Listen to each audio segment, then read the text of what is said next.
Hello, arcade gamers, and welcome back to Biggie D's Arcade. Tonight we're doing our 68th Chill and Chat live on a Sunday evening. We're going to be talking home arcade, and we have a very special guest tonight. He's going to be our Arcade One Up mystery special guest for tonight. So let's go ahead and introduce Bill's Retro Gaming Show. How's it going tonight, Bill?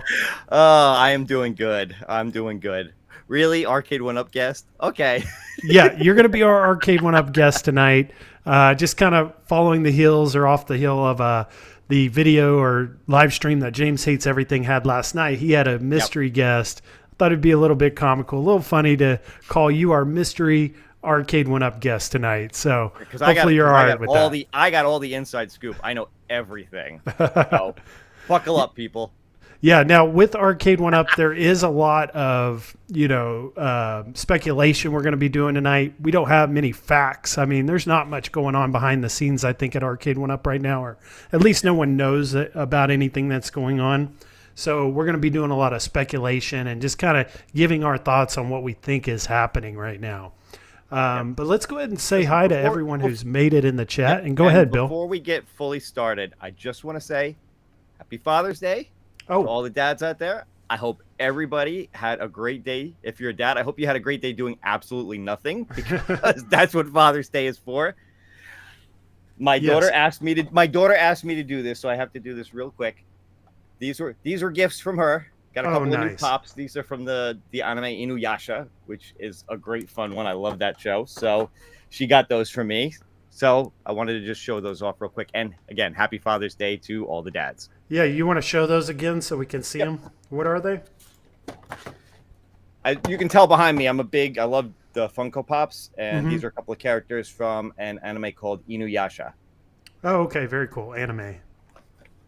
And you got a collection going on there. Some Star Wars, I see. I do. I was saying at some point, I've done the arcade room tour. I got to do a toy tour too and show off. I've got stuff here. I've got stuff in my game room. I've got another room that's got stuff hanging up. So one of these days I'm going to do a toy tour video. Yeah, that would be cool to see what all you have and what you've been collecting. But yeah, definitely happy Father's Day to all the fathers out there. This is a big day for you guys. All year long you're being fathers, and it's time to celebrate that and give you guys a good Sunday with your family. So I hope you guys are enjoying that. But let's go ahead and start here first with Arcade One Up news.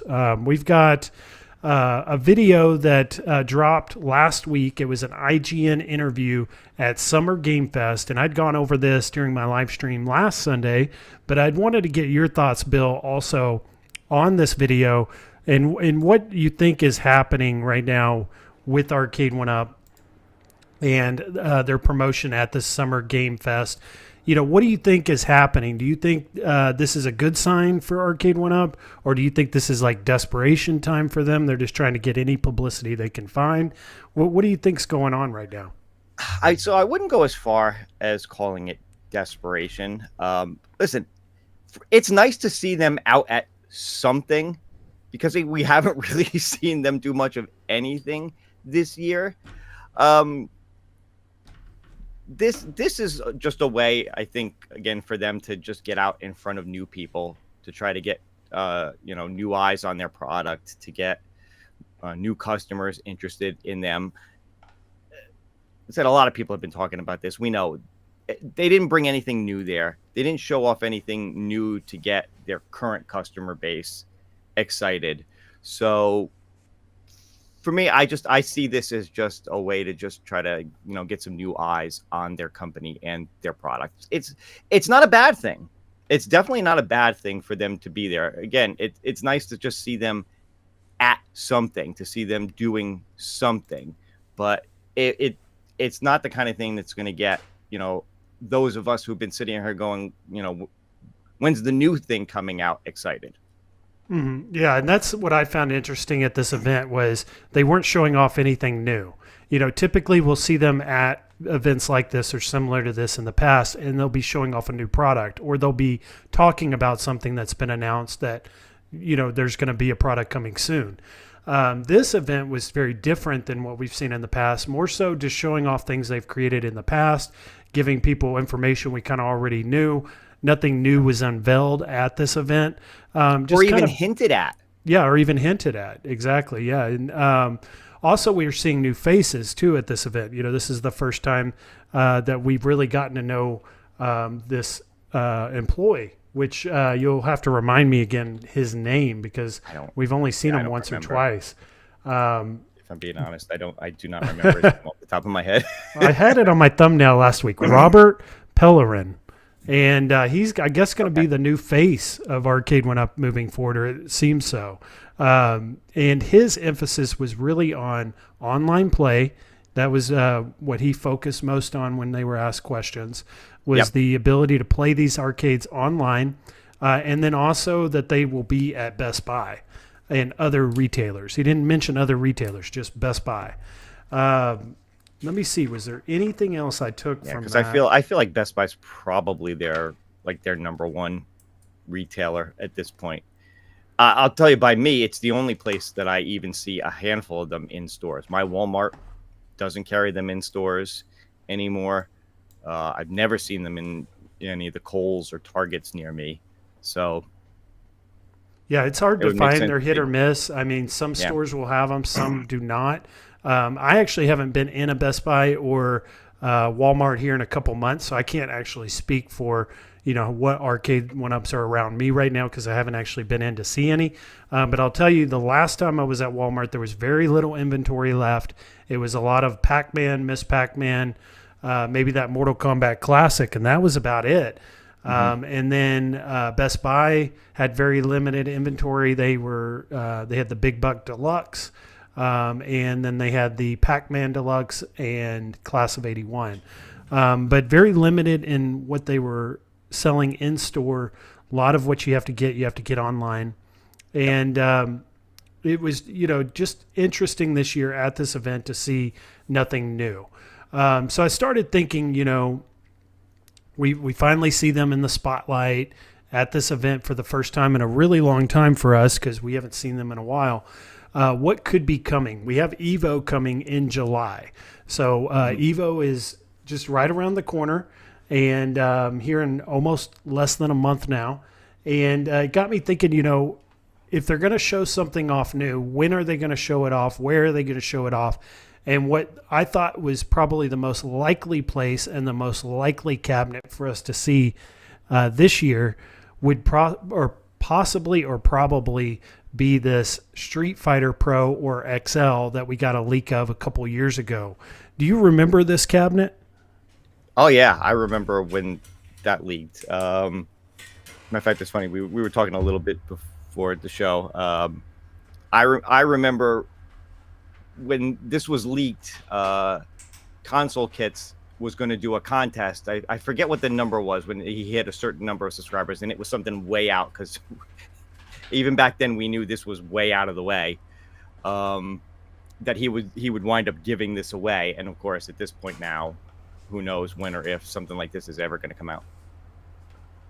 Yeah, so it was like a couple years ago we were seeing this cabinet. Justin Console Kits was heavily promoting it. He was running a giveaway around that time. And then I remember around this time last year on my live streams, and I maybe even made a video about EVO around this time last year, I was speculating on this possibly coming around this time last year. And it was the same speculation I'm going to have again this year, where it's going to be the Street Fighter II Champion Edition cabinet with the Street Fighter II Champion Edition artwork. But it'll have other Street Fighter games on it that we haven't seen before, like Street Fighter 3 Third Strike or Street Fighter Alpha series. And kind of what's led me to think that this could be more of a possibility now is that we saw Evercade recently announce their new Countercade, which will utilize Street Fighter, and it's going to have the Street Fighter Alpha games. It used to be that Arcade One Up was like the leader in the arcade world as far as Capcom fighting games, but now seeing Evercade out there as a competitor, at least in the Countercade market, having Street Fighter and having Street Fighter Alpha before Arcade One Up leads me to believe that could push them or make them more likely to do the Third Strike or the Alpha series now. What do you think? I'd love to believe that's true, But the truth is, I honestly don't. First off, I don't think they give a crap about Evercade. The fact that Evercade has it, I don't think that bothers them at all. I don't think they even see that as, you know, in the same, you know, lineup with them.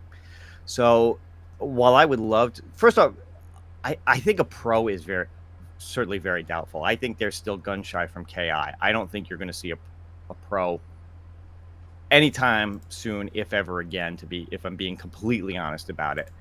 Now, could they finally do a Street Fighter XL? Mm-hmm. To me, XL seems the most likely. After that HS5 Deluxe that came out, I don't know where you go from there unless you're going to do something like radically new, like you said, like the Street Fighter Alpha or Street Fighter 3 Third Strike type thing. For, you know, as far as Capcom fighters, Soul Calibur, that would be awesome. My Conquerors, that would be awesome. But as far as Capcom goes, like I said, unless they're going to move into the next level of the games, I don't see that happening. I think if they're going to do anything, it would have to be XL, because it still goes within their realm right now of basically just rehashes. You know, you take that Deluxe, which is a really good machine. I like it.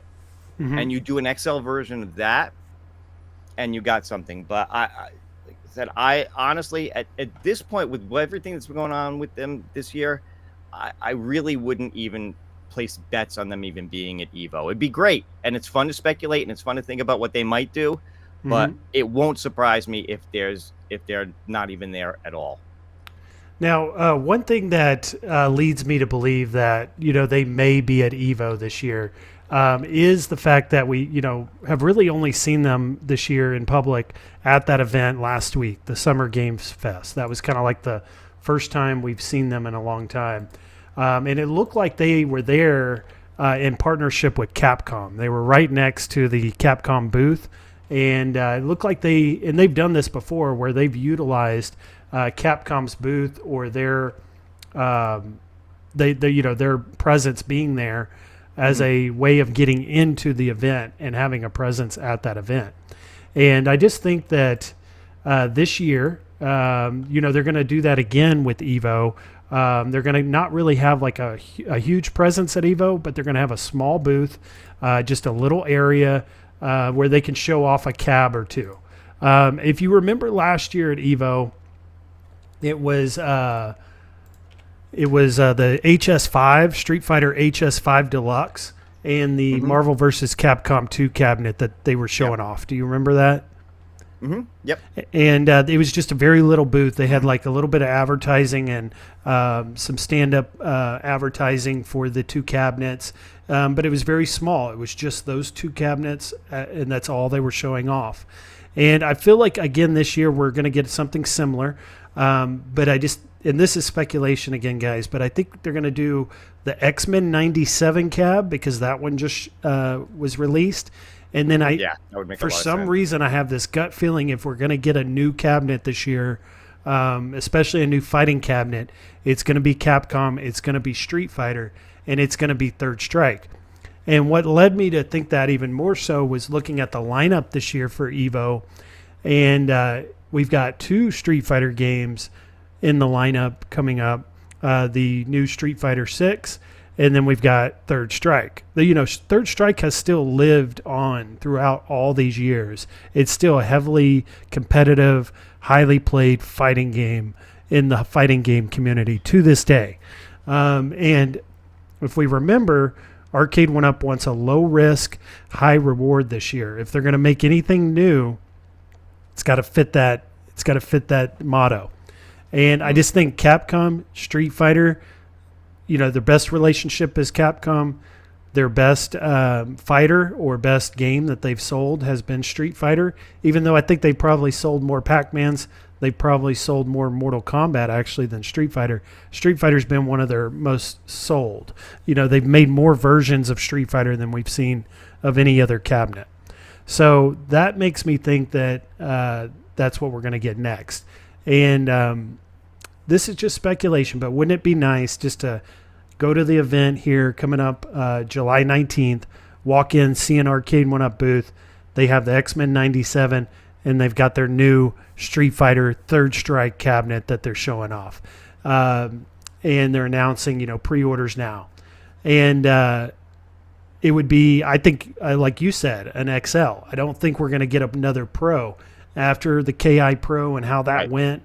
It just did not go very well for them. I don't think they're ready for like $1,000 Pro Series cabinet. I don't think the quality's there yet for them to be able to do that. But could they get some of those components, some of that quality from the Pro into a XL, sell it for, $699 or $799? I think that's possible. And something I would like to see from them. I'd love to see them go and, finally announce something new and get away from Street Fighter 2 into Street Fighter 3 or Street Fighter Alpha. It's definitely, it's definitely something they could do. Like I said, it's fun to sit here and speculate. It's fun to think, what if and all, but like I said, I just don't, unfortunately, there's been nothing from them right now that would lead me to believe that they've got anything new coming at this point. They're going to have to prove me wrong. Yeah, and then they really also are going to have have to release something, you would think, right? Like the longer they stay in business, they're going to eventually have to release something new, you would think. Even if their plan and their motto was this year to just re-release cabinets, you would think there's going to be a point in time where they have to release something new. Something new, or at least something else. I mean, we've had 2 cabinets come out this year. 2. Yeah, and what are those?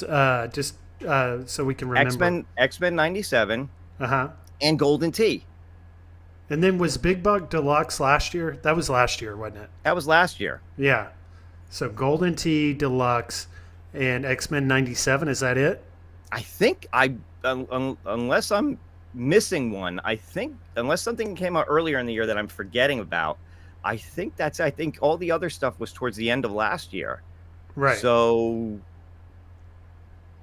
Papa Brad, we know they're not new. We're talking about just cabinets released, period. We know they're not technically new.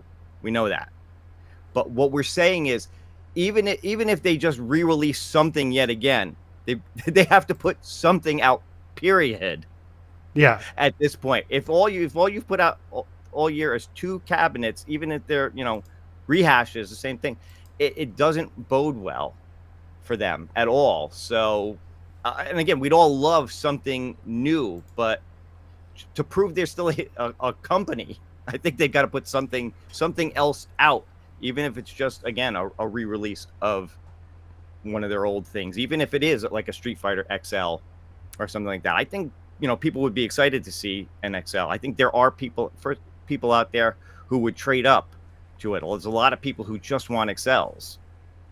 Yeah, I heard K Fox say that tonight, where he's like, I would be interested in upgrading, but it would have to be something new. And like, if it's not going to be a new game or a new games list, give us an XL version, a larger cabinet design. That may be worth upgrading and, selling the old cabinet, getting the new one. But looking at these, I was going through these trying to think of, which versions or which cabinets could we see a deluxe version of these. I was thinking maybe the X-Men. We could get a deluxe version of X-Men. But seeing that they had the riser version just last week at Summer Game Fest makes me think they're just going to stick with the X-Men with the riser. They're not going to change anything on it all. I was thinking maybe Blitz, because they showed Blitz at Summer Game Fest as well. Got me thinking, maybe we get a Blitz Deluxe. But again, they're showing off the riser version of it. They probably wouldn't be showing that off at Summer Game Fest if they had a new one coming so quickly. So it leads me to think that there's nothing new coming in a re-release for the rest of this year. I don't expect any Deluxe or XLs in a re-release. So it got me thinking, maybe we get something new now, finally. And we have Evo coming up here at the end of this month. Could it be that they use Summer Games Fest to show off, what their lineup's going to be for the rest of this year, and they're just holding off that one new release for next month at Evo. And that's, I think, a perfect cabinet, perfect situation for them to, if they're going to release a new cabinet, to release a Street Fighter cabinet, a Capcom, and make it like an XL or a Pro. And then, I thought maybe a Pro version with the full lineup, with the full Alpha series, with all 3 of the Street Fighter 3 games. Just make it like an ultimate version of Street Fighter with every release from Street Fighter 1 all the way to Street Fighter 3 Third Strike and everything in between. Would just be a really nice way to end the year after a pretty lackluster year for Arcade 1-Up. Yeah. So let's kind of speculate if they were to make let's assume that they're announcing a Street Fighter 3 Third Strike XL or Pro here next month. Let's say we had inside information or we had leaked information that was in fact coming here in a month. I was looking over the Pro, the KI Pro, and that's where I got these features for this graphic.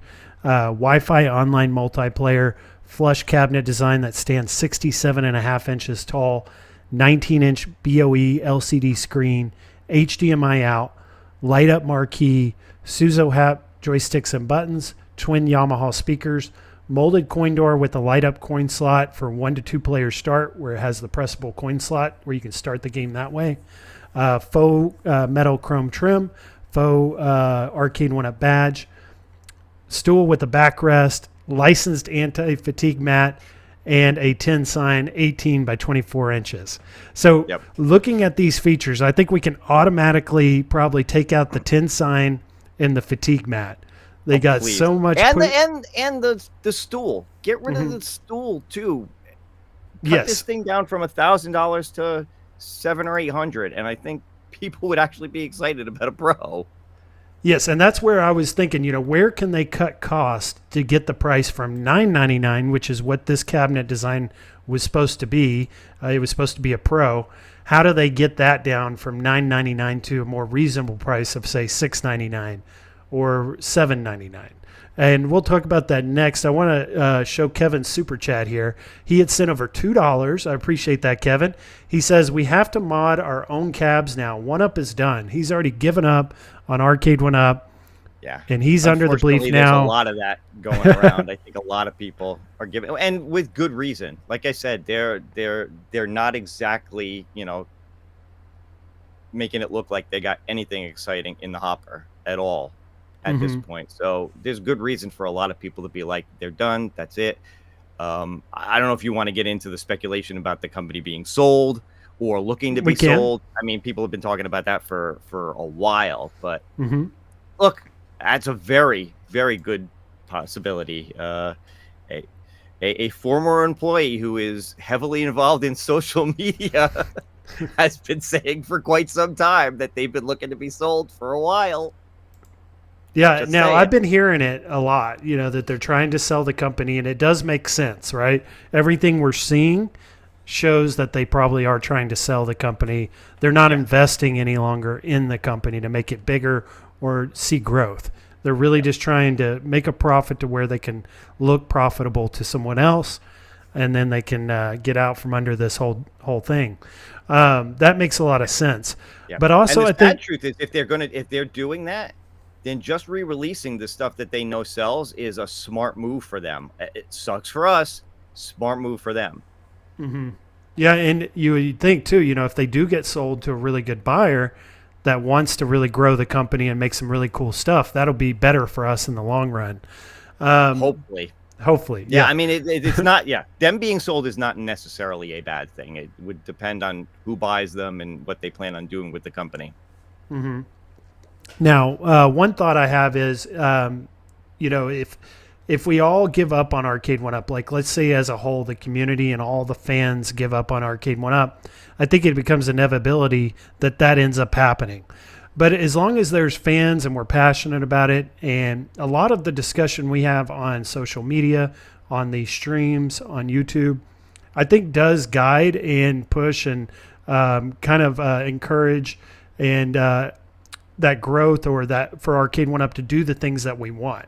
More and more people want Street Fighter. I think it becomes more and more likely that Street Fighter happens. So that's why I think a lot of the speculation that we do, the talking and discussions we have, is good for what we're passionate about, because we actually get to see those things come to fruition and get made. We got another super chat here from Kevin. I really appreciate the super chats tonight. That's huge, Kevin. I got another $2 that came through. He says, Bill's show and Biggie D equal good. Arcade 1-Up equal bad. So let's run a super chat video here, Kevin, for that $2, and then again another $2. I appreciate that.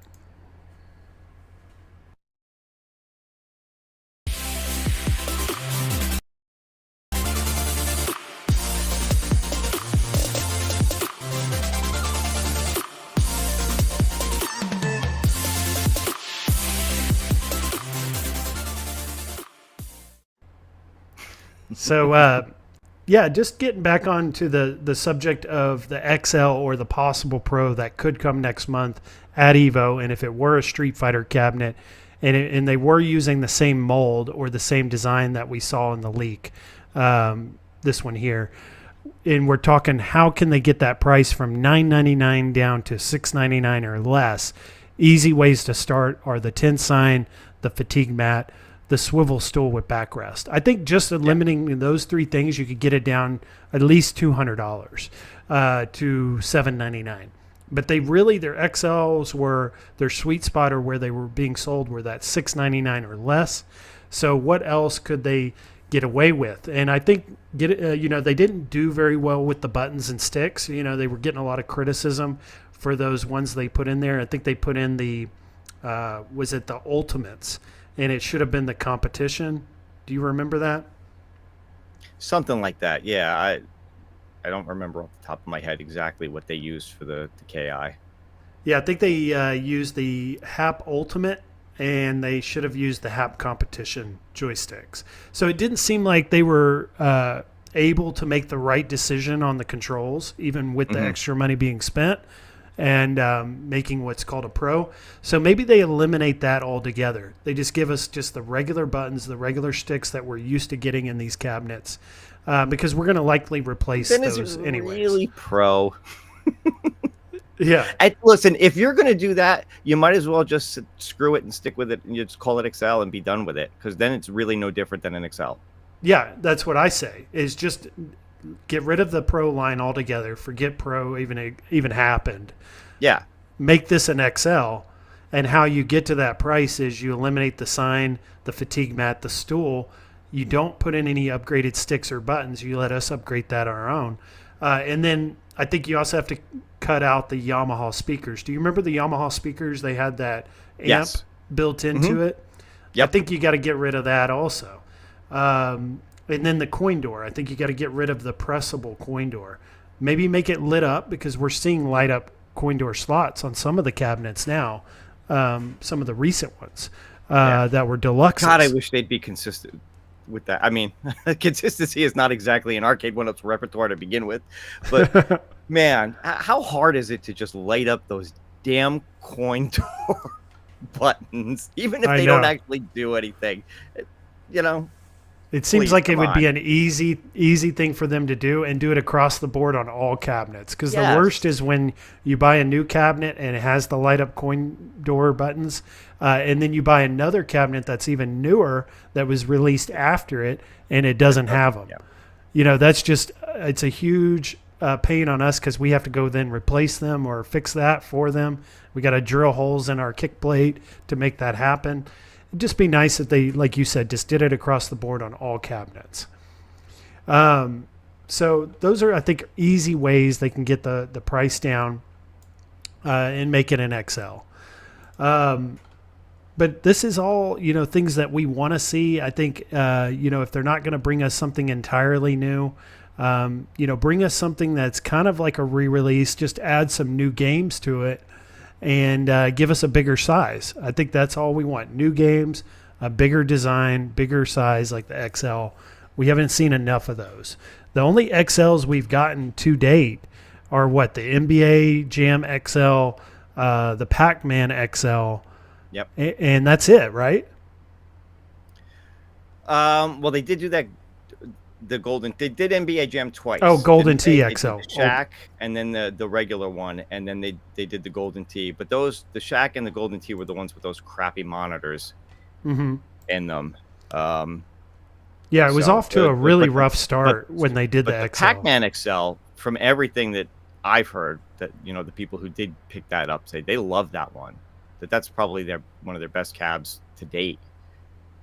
So. Yeah, so that talking about keep XL going in that direction with the XLs, then I think that would be a good thing for them.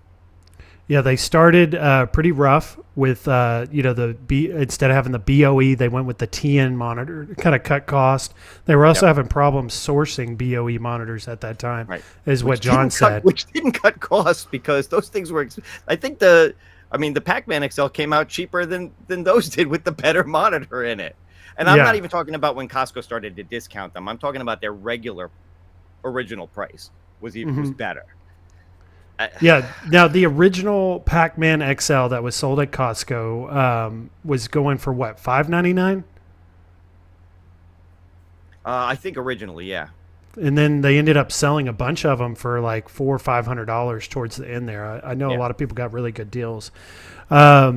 So, yeah, I mean, I think they've got everything in place now to make a Street Fighter XL. They've proven that with the Pac-Man XL went really well.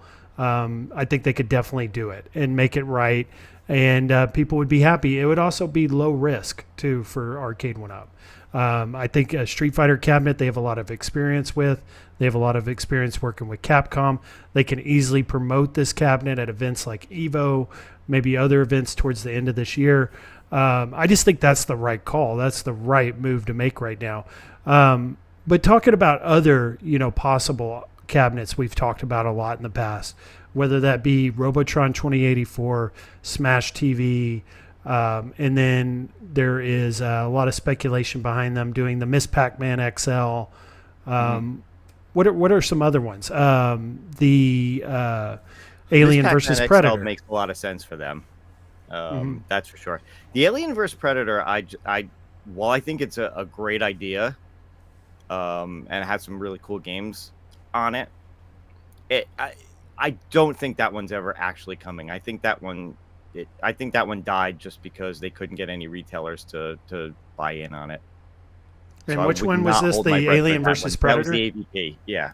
Yeah, and I feel like that one was really close. From that leaked list from last year, which, And we saw those renders as well on that one. I think that one was really close. Yeah, I mean, look, that video that I made on that still gets people watching and commenting on it, which is amazing to me at this point. And I will be the first to say, at this point, with everything that's happened since then, that list is dead, and none of those. I'd be shocked if any of those ever saw the light of day at this point, which sucks because there were some really good ideas on there. But so you had put out this AVP video. How long ago was that? That was almost a year ago. When I did the video on the leaked list, that was from, I think, September of last year. Okay. So it's been quite a while. I remember when you were one of the first people to make a video on that leaked list. I remember that. Yeah, and it's my highest viewed to date. It's had over 20,000 views on it, and like I said, I still get people commenting on it, which I mean goes to show you how thirsty, if I could say it that way, people are for Arcade 1-Up news, that they're watching a video from Oh, I see it here. I found your video 9 months ago. That at this point, I made the video. I'll be the first to say it. At this point, it's pretty much irrelevant because those things are not coming out. Those games are just not coming out.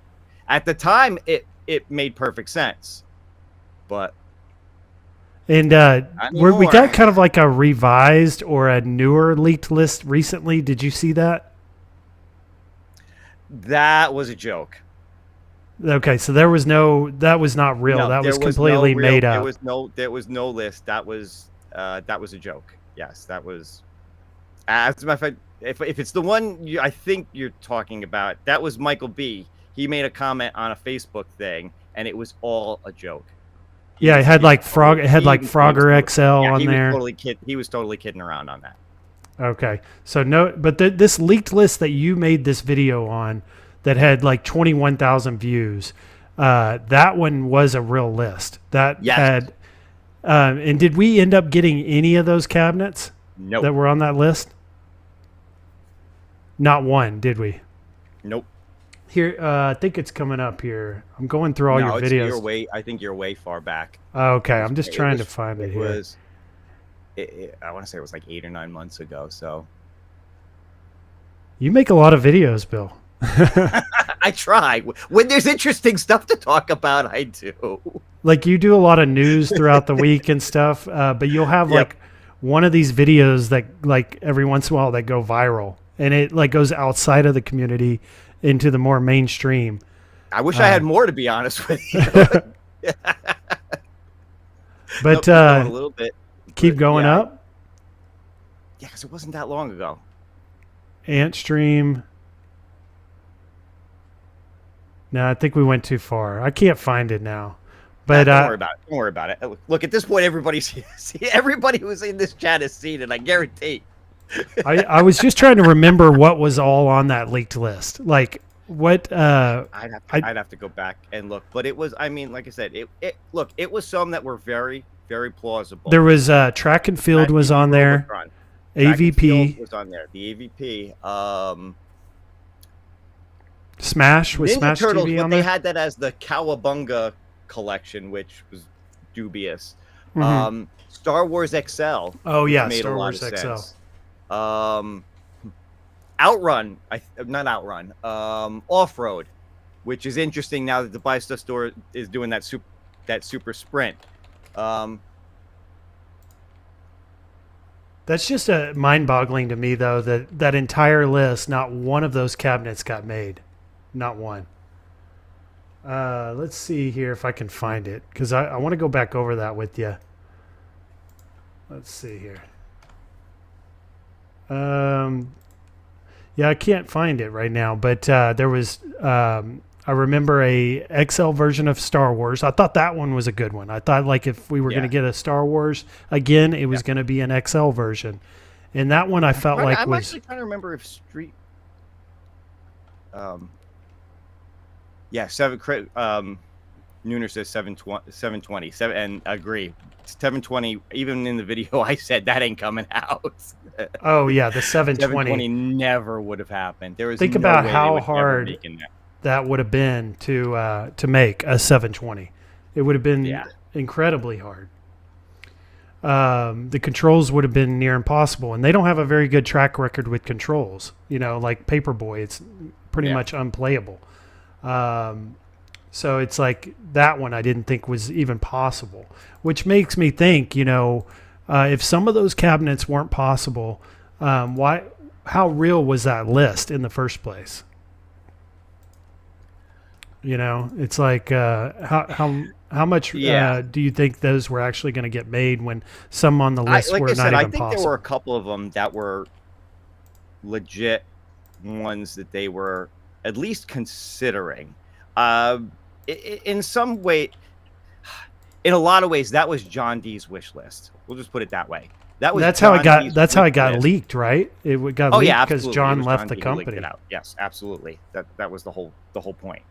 But it was his wish list for a bunch of ones that he wanted to make, some of which were definite possibilities and some of which were just completely out there and never going to happen. Like I said, 720 being the most obvious one that was never going to happen. But I found the list on one of PD7's thumbnails. There you go. So. Yeah, he did a great video on it too. Look, I think Smash TV would have made a lot of sense. Track and Field, Star Wars XL. There we go with the Street Fighter 3, Street Fighter Alpha. We were talking about that. Marvel's Capcom 2 XL would have made a lot of sense. I would have loved it if they had actually done that SNK Big Red XL. but only if they'd done that in what John D really wanted, which was an a la carte system where you could download games to it. It's the only way that one would have made sense. Mm-hmm. Lethal Enforcer would have been interesting for people who like that game. Pac-Man Royale, I think, would have made a great table, game from them. There's some great stuff on this list, but like I said, at this point, just to think though that looking at this list, not one got made. And this video was posted a year ago. It was about this time last year is when this leaked, right? Late summer, early into the fall. I want to say like September, if I'm remembering correctly. I think September is about when it came out. Okay, so we're like 10 months apart from when this leak list came out. Yeah. And but like looking at some of these, right? You mentioned like the off-road 3-player XL. We're getting that in a Super Sprint version from Buy Stuff Store for $3,500. The S&K Big Red XL, Unico did the Neo Geo MVSX. Right. Now they're going to the Nova Blast. So would that open the door for Arcade 1-Up to make this Big Red XL now? Possibly. The Smash TV Robotron, I still think that's highly likely. Cowabunga Collection, I don't know how likely that is, but I would love to see a TMNT XL. Basically, just the version. That's more likely than whatever the Cowabunga Collection would have actually been. Which would have been the like newer versions of TMNT, as well as the older versions as well. But I just don't think that's happening. I think we're just going to get, if we're going to get another TMNT cabinet, it'll be the original TMNT, the green one, but in an XL version. Track and Field, I think could be possible.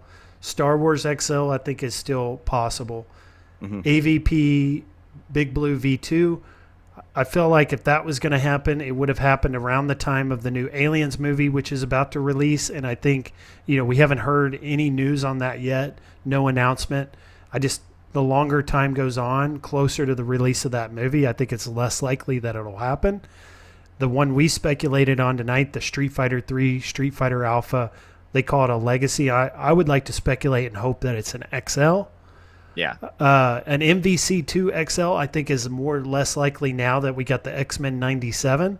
I don't think they're going to make another MVC2 again right after they not this year, at least. Yeah. Sure. But I think that would be a good idea to do an MVC2 XL. I just got my Marvel vs. Capcom 2 cabinet, a couple weeks ago, and I played it a ton since I've had it. I've been playing a lot of online matches, and I'm having a really good time with it. Do you still have your MVC2 cabinet? Oh, yeah. And do you play it at all? Yeah. Yeah. I do play it every once in a while. Do you when I have time. Do you play online?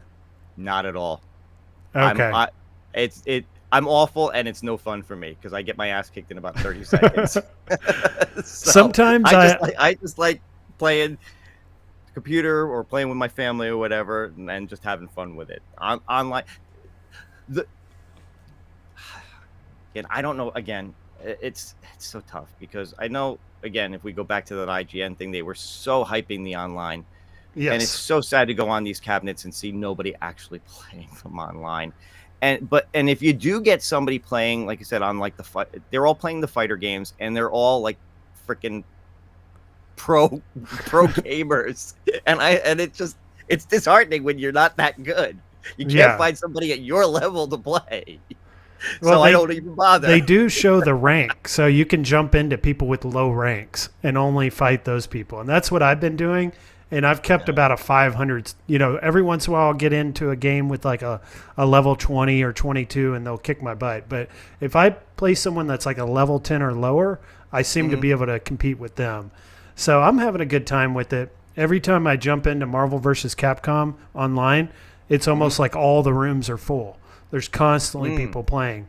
And then now that they've improved the MVC2 online, I'm starting to see more and more people playing online on it. There'll be like 2 or 3 rooms full at any given time on that game. So it's highly played. I'm having a really good time with it. And I just think, going back to this list, I think the XL would be a really good that would be a really good idea to do that game. MVC2 in a XL version. So let's see, what else do we have on here? SNK Big Red XL, again, that would be one I think is more likely now that Unico's move into this Nova Blast.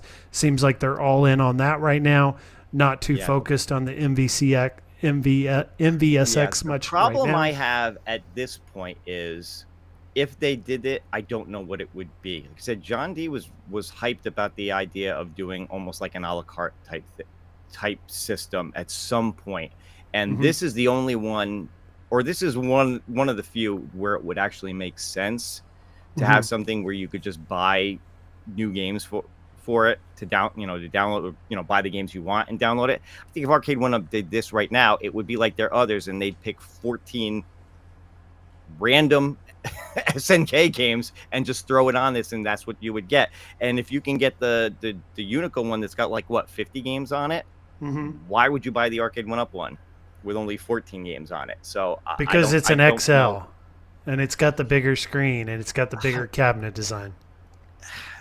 And maybe if they do the control layout right, because that was the one thing that the Unico one really didn't do. It didn't do the controls right from what I saw of it. Maybe, but yeah, I unless you're going to do this, like I said, in somewhere where you can just add the games you want to it from, Neo Geo's vast history of games that were on this thing, then I don't know how much sense it makes personally. And then going on to Konami, because Jason just wrote, Konami is history. He doesn't think that Arcade One Up has any chance of getting Konami back. I've heard, through rumors that Arcade One Up has lost the Konami license whenever John D left, and they've yet to get that back. However, we were seeing the X-Men cabinet at Summer Game Fest. So maybe there is something going on with Konami right now. I feel like if that X-Men cabinet was done, they weren't going to make any more of those, they wouldn't have it at the event. I feel like they're going to make more of the X-Men because X-Men's big right now. The Wolverine movie's about to come out. I just think they're going to capitalize on that. They're going to try to sell as many X-Men cabinets as they can. And maybe that's helping their relationship with Konami because they're seeing, a lot of these getting sold. So that brings up Lethal Enforcers. We've only gotten Time Crisis and Big Buck. Do you think it's possible we get another shooter and it be Lethal Enforcers? I think it's possible we get another shooter.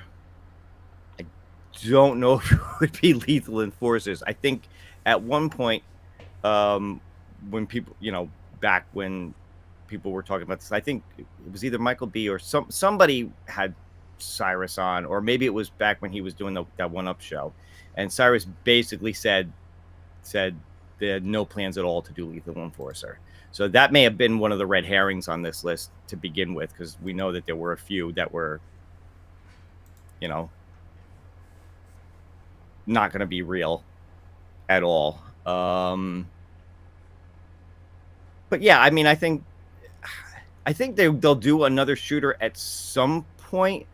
I think in the timeline of things, even though it came out like at the end of last year, Time Crisis is still basically new to them. So if they were going to do another one, it wouldn't be till the end of this year or probably next year sometime anyway. What?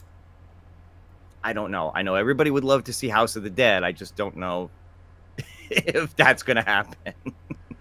Yeah, so House of the Dead, Lethal Enforcers, those are two that have been highly requested. Being that, Lethal Enforcers was on this list, does that make it more likely that our next shooter is going to be it?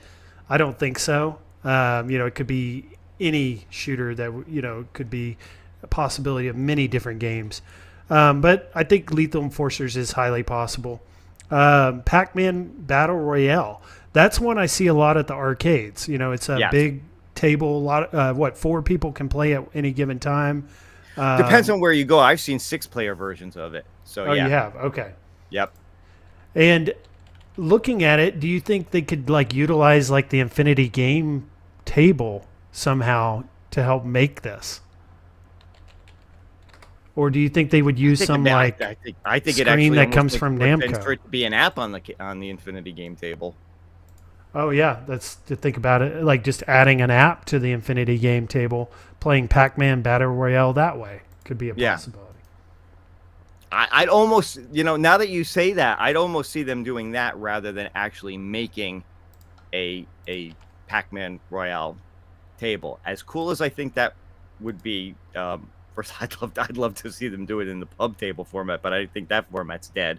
But as cool as I think it would be to see them make that as like a cocktail table or a pub table, there's a few things that put me off from that, and that's the biggest reason is exactly what you said, is the fact that you see it in the arcades. Mm-hmm. And we both know we're not talking about like barcades with old games. We're talking about like the Dave and Buster's. Mm-hmm. We're talking about those type of places that have all the newer games. This is still a fairly new arcade machine. Now, I did go to a retro arcade in McKinney, Texas around Christmas time, and it was a retro-themed arcade, and they had one of these. So I think you're right. It is a newer arcade, and like Dave and Buster's, Main Event's going to have these. But I think it still fits the retro arcade also, because it is Pac-Man at the end of the day. So but I mean, the point being the fact that it's a newer machine that's in a lot of the newer arcades. I don't know that not Konami, that Namco would necessarily license them to make this for the home, because they've got so much invested in this being in modern arcades at this point. You know? I've heard that argument where they're making so much money off of this right now. Yeah. Why would Namco even consider working with Arcade 1-Up to make a home version? Because that could possibly take business away from what they've got going on at the arcade. I've heard that argument, and that makes a lot of sense too. Which is why making it an app on the Infinity Games table actually does make a lot of sense too, because I don't see that doesn't take away from what you're doing in the bars as much as a full-size machine would. Right. Now, did you see that promotion they put out where they're trying to make Arcade 1-Up furniture? Did you see that? Or people? Oh God, it's like a contest. Yes. But they're like putting the Infinity game board into like furniture and stuff like that. Maybe they have a plan. Sorry, but 19K Fox has been doing some really funny pictures and shorts with that kind of stuff, just putting Arcade 1-Ups in like really weird positions and doing weird stuff with it. Yeah, I'm sorry, it makes no sense. It makes no sense to me at all. I don't know where, as good as I think it was for them to have that presence at the IGN thing, the Games Fest and whatever, and be out there among people showing off what they have. And then they turn around and do weird things like that. It's like, they did another one, guys, because they're just giving you god awful ideas. They did another marketing email like in the last week or so that was kind of like that too, where you kind of shook your head trying to remember what it was. I think I just deleted it immediately. Oh no, it was the Father's Day, where the deals were with no real sale on it. Yeah, there's like no money off, but it's this huge promotion, and they're like, Father's Day sale. You're all excited. You start scrolling down, you see the prices, and they're just like the same we've been seeing for the last year or two. For Mother's Day, they said it was like $50 off of like Ms. Pac-Man or something for Mother's Day. It's like, that's not a sale. Yeah, nothing worthwhile at least. But yeah, so just some thoughts on this Pac-Man and Papa Brad's Gaming. He just gifted 10 memberships. I appreciate that, Papa Brad. That's huge. It helps support the channel. Also, it gives these members that are going to get these memberships, you get emojis. You also get you'll get a sign next to your name or a graphic next to your name showing how long you've been a member. And then also I'll give you guys priorities on super chats. When I do like the solo streams, I'll bring up a lot of super chats and messages and chats on the live chat. I'll make sure I put an emphasis on you guys that are members. So appreciate that, Papa Brad, on gifting those out. But back on the discussion here on the Pac-Man Battle Royale, just a couple ideas I kind of wanted to throw out for Arcade 1-Up to make this more of a possibility is we've got the head-to-head game tables that they've made in the past. They've kind of done that, and they've, questionable if they've sold well or not, but they seem to have gotten that down to where they can make a decent head-to-head table. Just kind of use a similar design as that, and then maybe have like an opening in the middle of it where you can insert your Infinity game board into it, and just kind of make it like something you'll have to have on top of the Infinity game board. And then do you see where I'm going with that? You buy like a head-to-head game table that has 4 players, just like what we're seeing in this image, but it's unplayable until you buy the Infinity game board. The Infinity game board sets inside of it. It plugs in, powers it, does all that. And you can get joystick button games that you can play on the board as well, not just Pac-Man Battle Royale, but it opens up that board to many other arcade-style games as well. Do you think that's a good idea?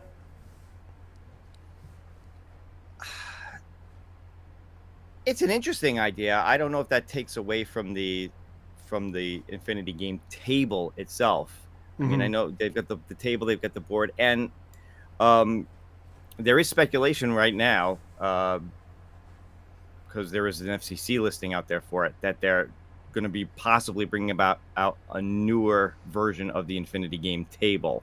I don't know what it'll be, but there is an FCC listing for the Wi-Fi on it, which is a newer one than the original table, which was from like 2 years ago or whatever it was when that came out. So it's not like, a rehash of the old, the same Wi-Fi settings or whatever.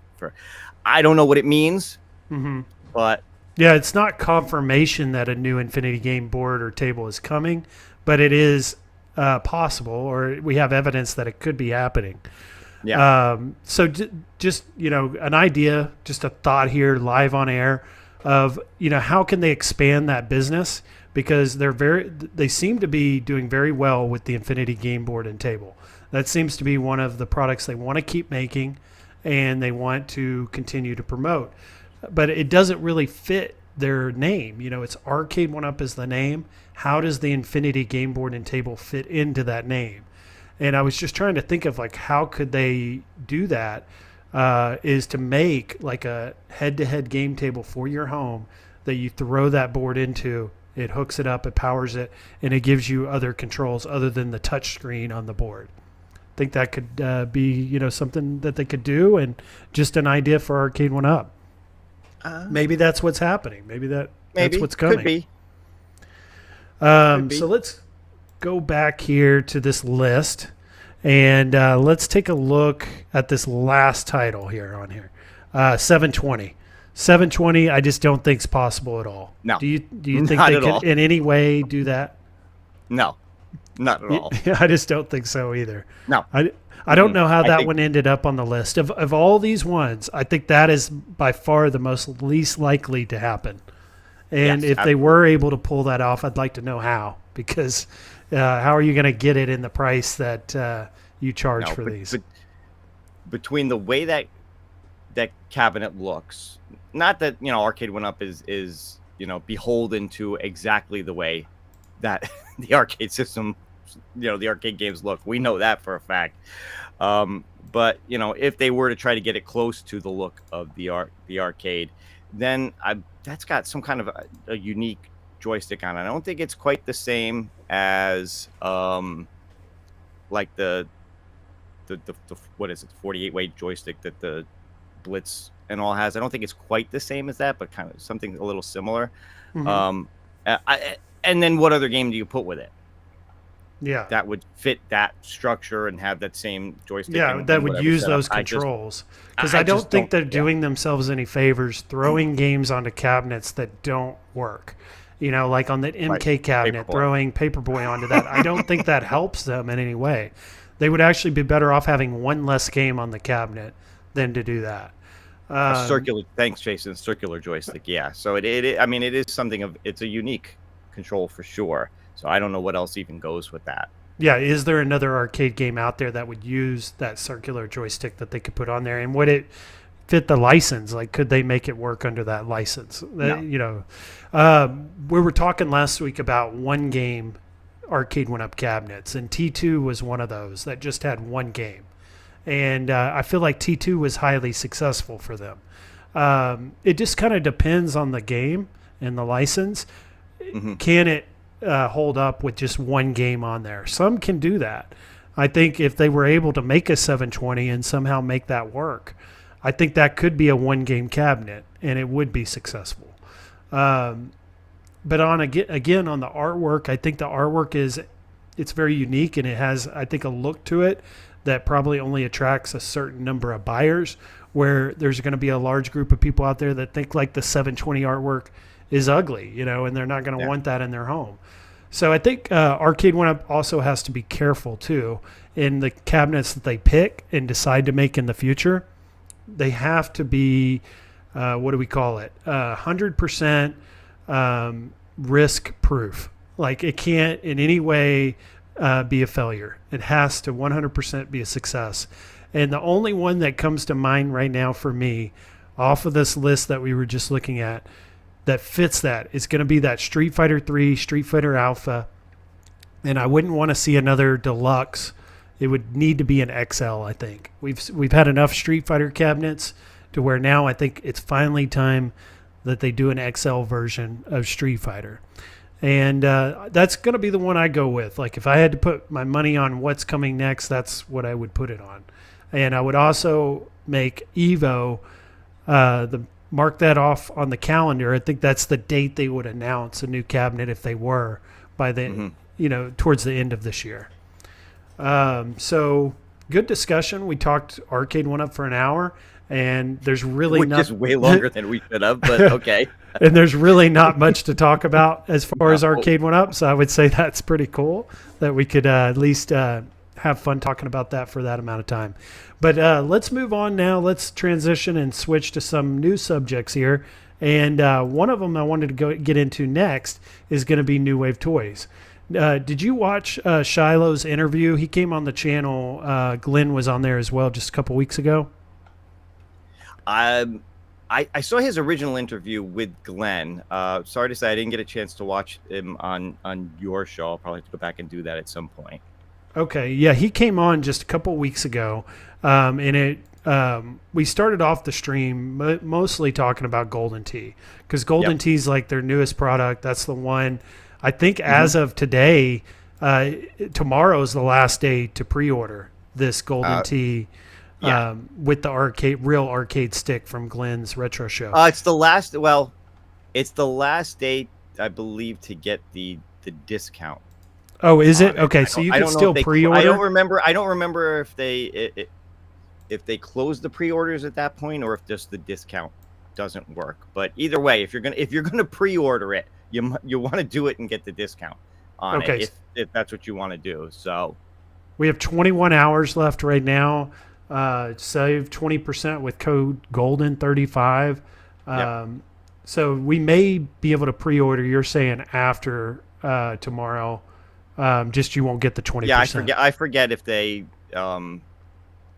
Usually, once I pre-order them, I don't look at the page again until they're ready to go live.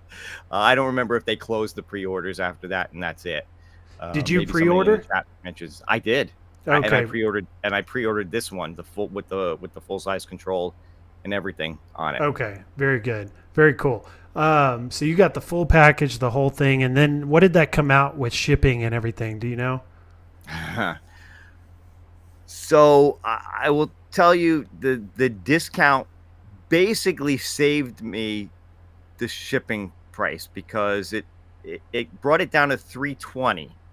Okay. With the discount, and then shipping was close to $80. So the discount basically saved me the shipping on it. All right. So you got it for around $400 with shipping out the door. Yeah. It's kind of expensive, don't you think? Yes, it is. It is absolutely expensive. I took the option. Luckily, they partner with a company called Sezzle, which lets you do payments over time. So I just put down a bunch of money on a bunch of things. I got a few things coming in. So this one I decided to do that on it. So I'll pay it off over rather than pay it right up front or put it on a credit card with crazy interest. did it on that, where the interest is a little bit less on it. So I think all told, it's going to cost me like $420 or something. 420. Because So because I like I said, I did it over like 6 or 9 months or something instead. But yeah, I figured, you know what, I'm going to go for it because I'm really curious to see this controller and how it all works and everything. So, and that's where I think too is worth checking out. Where it gets really expensive is when you get into the full thing with the arcade stick. The one that I was most interested in for myself, because I don't have like a lot of money to work with to, you know, go out and buy a $400 unit. But this was really intriguing to me, which you just get the standard edition. You don't get the topper. You don't get the arcade stick. But it looks like possibly we may be able to plug, and I don't know this yet, but we may be able to plug in other trackballs and arcade sticks into this. There may be a possibility of that. So that intrigues me as well. It's like, what if I have my Legends Gamer Pro, you know, which is a standalone version of like the AtGames Ultimate, just the game deck, right? What if I could plug that into this and do my Golden Tee that Look, way? I wouldn't be surprised if you could just get, you know, go buy one of Glenn's trackballs, even if it's the smaller one that he currently puts out there, and plug it into this and just use it. I mean, and what if it's compatible this is going to right have out all of the the box? same. The only thing that's different between this one and the regular version, again, not counting the full one with the big controls, is that it's not going to have that DMD topper. Otherwise, all the mechanics of this, including USB ports and everything, is exactly the same. If I were going to take a guess without actually knowing New Wave Toys numbers, this is probably the one that's going to sell the most for them, because this is right in line price wise with most of their others and all. And there's a lot of people who just love getting all of these and collecting them, even if they just, you know, sit on the shelf and they don't play them regularly. So even if the trackball doesn't play great on this tiny little one, people will still be excited to have this just to add to their collection. Yeah, I agree. I think you're going to have a lot of Replicade collectors who may not be so much interested in the real arcade stick that just buy the Replicade. And I'm not in that category. Like, I really do want Glenn's arcade stick. I just don't have $400 to go out and spend right now. So what makes more sense to me is just buying the Replicade, and then like I do with a lot of my arcade 1-ups and stuff, is I buy stuff over time. Like I'll buy, you know, Zabo's Marquee a couple months later, or I'll buy a riser, you know, a couple months later, stuff like that. Now I'd asked Shiloh about the topper, the digital reader topper thing that comes with it. And he said that right now they have not decided, you know, are they going to release that separately or not? But he's considering it. He's actually like, that's a really good idea during the live stream. So maybe they'll offer the topper as a separate purchase where you can just buy that on your own later. So I think there's a $50 difference between the standard and the one with the topper. Let's take a look at that and see exactly what the cost difference is. But I think it's $50. It'd be nice to be able to save the $50 right now. Yeah, looking at it here, it's $199 without, and then $249 with it. So there you go. Yep. It'd be nice just to save the $50 right now. See some reviews, see what people think of the topper, and if people like it, getting that later, you know, for $50 or $60 off the website. I hope they end up doing that. They haven't decided or you know, made it known yet whether or not they're going to do that. There may still be the possibility you get the standard and you never get the option to buy the topper later on, and that'd be a real bummer over the $50. And we probably won't know that until, you know, later on after the pre-order ends. Oh, I'm sure. Yeah. But I'm very tempted, you know, right now to pull the trigger tonight or tomorrow on just the standard version. I haven't quite done it yet, but I'm very close. Now, talking about other New Wave Toy stuff, you know, the Berserk, you have the Berserk and the Frenzy, or do you just have Berserk? Just Berserk. Okay. I wish I picked up that Frenzy, but I picked up the Berserk. So now I noticed last week, and when I'd done a live stream, there were only 3 Now they're completely sold out. And it does say limited edition. So what Shiloh said a couple weeks ago is they're not bringing Berserk back. This was your last chance at getting it. Oh, I don't think they've ever brought one back. They're always pretty much limited run, and when they're done, they're done. That's it. Shiloh has said, I believe, multiple times that he likes the collectability aspect of these things, and they do that on purpose.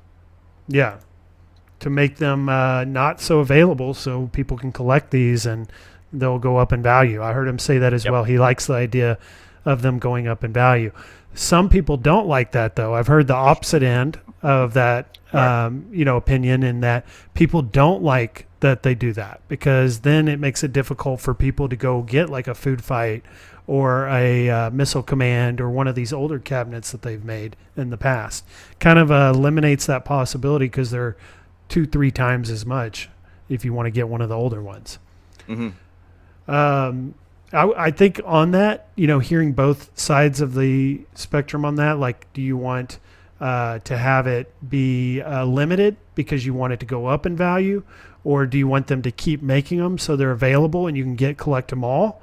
I think it'd be nice for them to find a good middle ground where some of them they continue to remake forever, some of them they make limited, rather than making them all limited. Yeah, I think that would be a good idea. Or they re-release them in a different way. Like I saw a couple of chats. Nuno brought up that they brought Dragon's Lair back, but then Jason said, but they brought it back in an overhauled edition, which is right. So they did do Dragon's Lair twice, but it was a different version of Dragon's Lair. So something that would be cool, and I know other people have talked about that. A lot of people like that Survivor Series frenzy, the look of the battle damaged. Yeah, I really like. It really was cool. Like I said, I'm kicking myself that I didn't pick one of those up. But what if they went back and did like Centipede in a Survivor Series version and brought that back, but in that like battle damaged look and feel to it. So technically, you're not re-releasing the same one. You're bringing it back, but bringing it back in a different way, and maybe adding some stuff to it that wasn't there before, like the coin in feature that they didn't have when they were doing Centipede. Maybe it's got the new CRT effects screen on it. They didn't have, so they could do that, which still wouldn't take away from the value and collectability of the original, but give people a chance to get one that they missed just in a new way.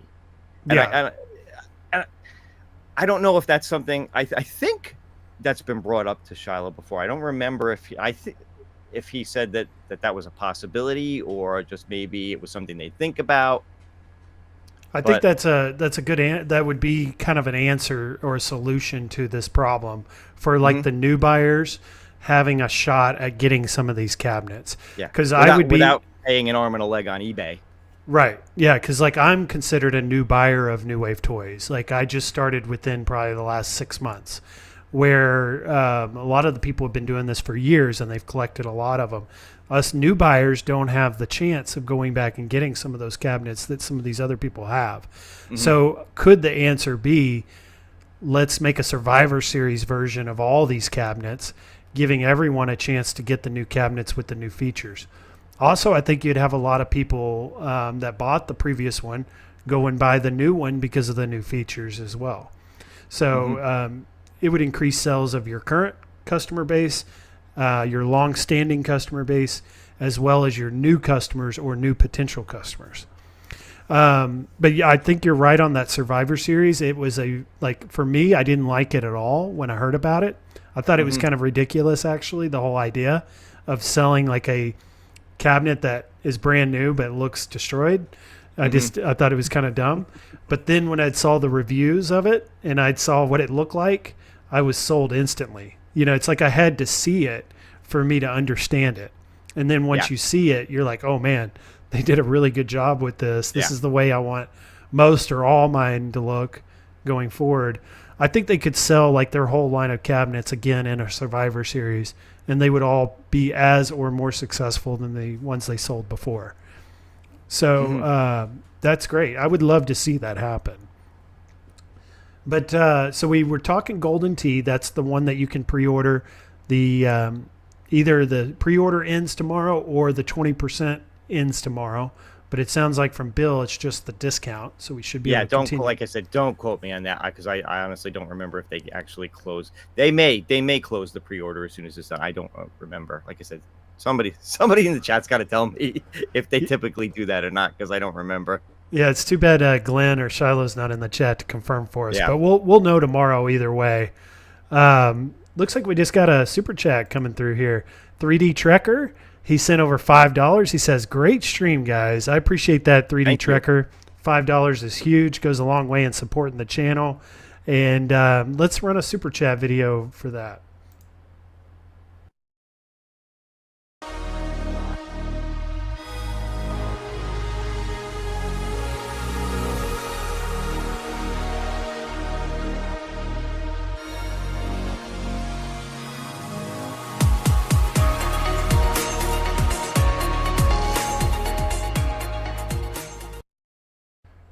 All right, so let's talk next about what I think a lot of people want to hear and talk about tonight because it was on the thumbnail, and that's Zoltar. Zoltar is finally coming, it looks like. I've actually seen photos of these already on the truck in China about to be shipped out. Did you see those? Yes. And that leads me to believe that they're very close. Like, we don't have word yet from Shiloh or New Wave Toys on the exact date that these will ship. But if I had to guess or I had to make a good prediction on when that's going to be, I would say it's coming any day now. Like, you guys could be receiving yours here in like the next couple of weeks. What do you think? Do you think these are still a little farther out than I'm making it, or do you think we're really that close to? No, I think they're close, and I think they said that they were really close on it without actually giving an exact date. But yeah, I think they're definitely getting a lot closer. And did you pre-order Zoltar? I did not. I did not pre-order this one. I am keeping my fingers crossed that they might send me one for review. But this is one I did not I've pre-ordered quite a bit of the last, the last few that they've put out. This one I did not get in on. I was very on it in the beginning. Are you a big Zoltar fan? Like, did you like these growing up, or?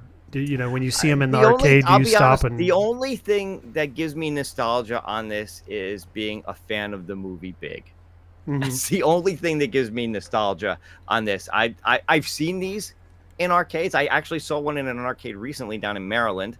And I've never played. I've never put money in one. I've never done one before. But just like I said, being a fan of the movie Big is the only thing that would make me want to have one of these. And like I said, seeing some of the cool stuff that they've done with the animatronics on this, again, kind of wish I had pre-ordered it, but there's a possibility they might send me one, so I'm going to keep my fingers crossed on that. See, I didn't even know about New Wave Toys really till about a year ago, and I missed the boat on this. I never even got a chance to pre-order. I feel like if I was in the New Wave Toys collecting back then, I would have, no question about it. I would have done I think it was only $80, which is a steal to pre-order one of these. Yeah. Seeing what it's actually going to be in the end, it's going to be a really. Yeah, I think it's going to cost. I think it's going to cost. I mean, it always goes up, obviously, from the pre-order. Yeah, it's going to be more than double. It's 150 now. Thanks, Goofy Foot. I appreciate you, man. But I think it's going to go up even more than the typical one would because of what wound up happening with this one and all the stuff they wound up putting into it. So I tell you, the people who are excited about this, that got this on the pre-order, did get a steal on this, because I think the regular price on this is going to be more than people thought it would be. Yeah, it's $150, so it's more than double. Yes. Okay. See, there you go.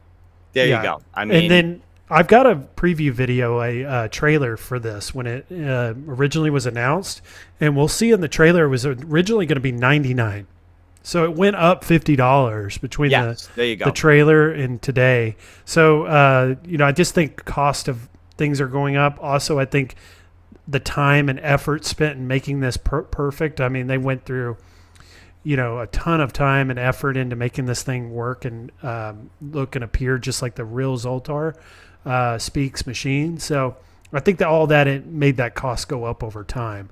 But let's take a look here real quick at this short trailer. It's only about 30 seconds.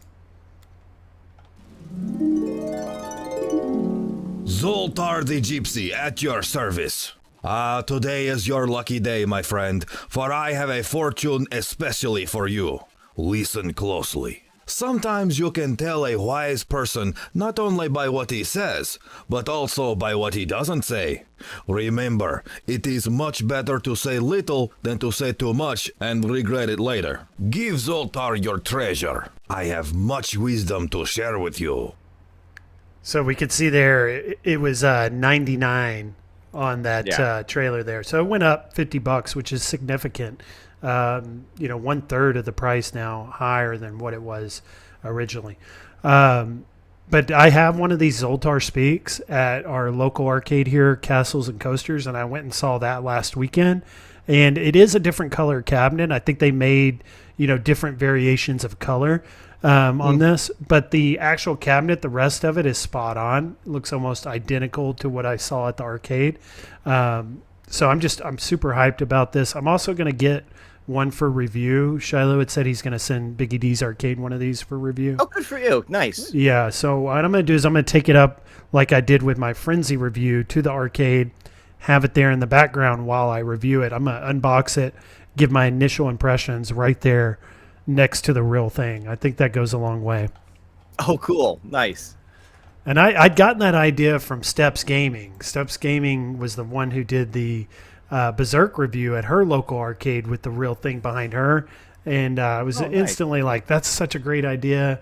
And I'm like, I'm going to start doing that on my new Wave Toys reviews whenever possible, finding the real thing. Because that's why we buy these. They're replicating the real arcade. So what better way to compare and do your review than with that actual arcade there with you?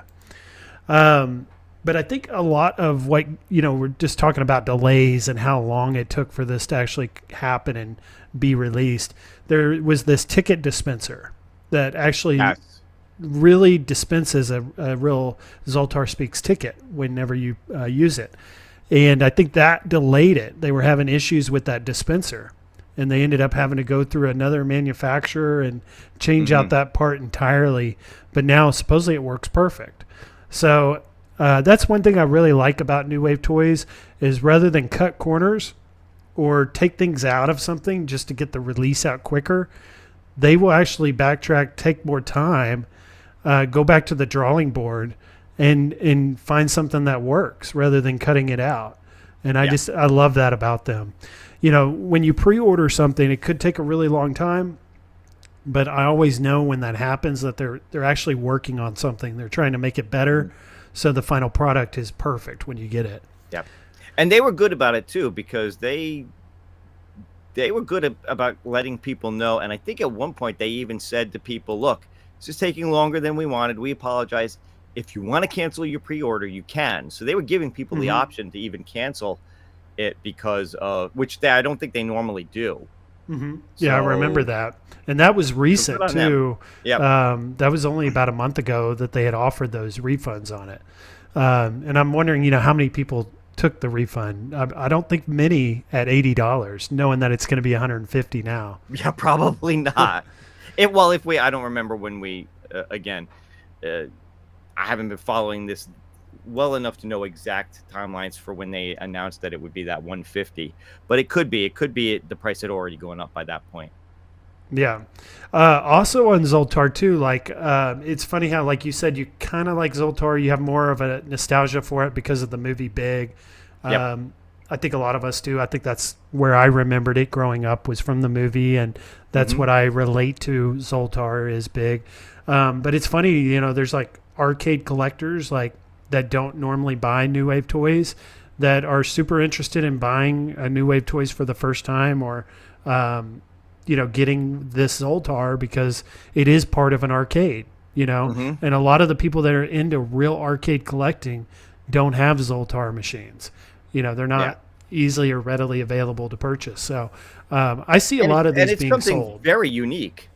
Hmm. I mean, I've never seen anything like this for a home system in this kind of size that actually works and moves the way that this is going to. So this is pretty amazing that they were able to pull this off. Yeah, and we still haven't seen like the final product yet. I still feel like it's going to be mind blowing when we actually see it in action, the final product, because that's how New Wave Toys is for me. I'll see the renders, I'll see, you know, some of their videos leading up to it, but then when you actually see the first review in someone's home, I think that just goes so far. You know, a lot of times I'm not even interested in it until I see that first review, and then I'm sold. Like that's how it happened for me with the Frenzy Survivor series. So I just can't wait for these to actually hit people's doorsteps, start seeing the videos made, the content coming out on these. I just think Zoltar is going to be huge for us, for New Wave Toys, and for everyone who's getting one. But just kind of looking here at what we're going to get with this package. So you get the actual Zoltar Replicade mini fortune teller machine. You get the faux power cable, the mini coins, the user manual. I always like their user manuals because they're very cool. They go into a lot of detail. They include all the images, and because that's how things used to be back in the day, is we'd get these booklets, and they would be like detailed booklets that told us everything, kind of like a user's guide. And that's what I like about these New Wave Toys. You're going to get one with this as well, the user manual. Also, USB-C power cable, and the least but not last, replica mini Zoltar fortune cards. So I wonder, are those going to be reusable? Like once you tear it, is that it? And then we're going to have to buy new rolls later on? I would imagine, because it comes on a roll like that. Yeah, I mean, once you get one and tear it off, that's it. You're not going to be able to feed it back. So I think I had asked Shiloh at one point if they were going to sell rolls separately, and I think he said that they were planning on that. So you'll be able to buy new rolls of the fortune tape and put it in there. Okay, good. And it looks like Jason confirmed for us too. They'll be selling additional rolls separately. Yeah, if you're going to put something like this out, that you have to do that. Yeah, you would. And then we saw that with the coins too. They brought the mini coins. You could buy the slurp cup, get a bunch of extras. Sounds like they're going to be doing the same thing with the cards. That's cool. I like that. I want more accessories, more things you can buy separate from the Replicade. I like that idea. That's something I always wanted Arcade 1-Up to do, was to sell accessories like coin doors, marquees, things like that in like an accessories part of their store. They never did that. Never happened. But I like to see that New Wave Toys is already starting to do that. Yeah. And especially they've done it a little bit in the past when they was it the Street Fighter? Do I have my thing handy? I don't remember. Oh, here it is. So I never got the Street Fighter one that they did, but I did pick up the little mini controller from How them. does that work? It works pretty good. I will admit that it is actually kind of hit or miss with some of the ones don't really work with it that well, but some of them do. So it works with all your Replicates? No, I'd have to go through and figure out which ones it does, and obviously it's not going to work with ones like Missile Command, which is a trackball or whatever. But I think I used it for like the Ghosts and Goblins one, which is nice because it's a slightly bigger controller than. Can you play Space Ace and Dragon's Lair with it? I have to try. Okay, you haven't tried it yet. Tried it in a little bit, but the point being was that they did sell this separate, which was nice, so you could get. Because I think when you bought the Street Fighter, I think it came, you could get a version of the Street Fighter one that it came with, but then you could buy a second one separate. So, you could have, instead of having like one person play with the controls on the Replicade while the other person played with the other one for 2-player, you could have 2 players play with I like that idea. With the separate controls. And now we're getting. Yeah, so they've done it a little bit, but it feels like they're starting to do it a little bit more, which is nice. And talking about these game decks and these controllers, now we're getting more arcade accurate controls with Glenn's arcade stick and that 3-inch trackball. And a lot of people want to see every Replicate going forward that gets released have its own arcade stick with the graphics and the artwork package and all that on there. Do you think with these arcade sticks, getting into that topic, do you think we'll see one of those for every release going forward now? Or is that going to just be exclusive to certain ones? I think it's going to be exclusive to certain ones. I don't think they'll do it for everyone. Yeah, it'd be tough, right, to make a new arcade stick game deck for each cabinet they release, because from what Shiloh's saying is he wants to release a lot of stuff. He wants to up production, and he wants to release more cabinets each year. Now, one thing we talked about here just a couple weeks ago was, and something we learned that was new on that stream, was we're getting 2 new cabinets announced or released by the end of this year. Now, one of them he confirmed for us was on this graphic right here. This is a graphic I'd made of 1983 cabinets, because we had heard on Glenn's stream that it was going to be a 1983 title. Yep. I'd made this. Shiloh confirmed that the next release is going to be on this list. It's one of these titles. Last week, I'd heavily speculated on Crystal Castles, that I feel like Crystal Castles is going to be the next one. I've been just hearing so many people in the community talking about that title, just very confident that that's going to be the next release.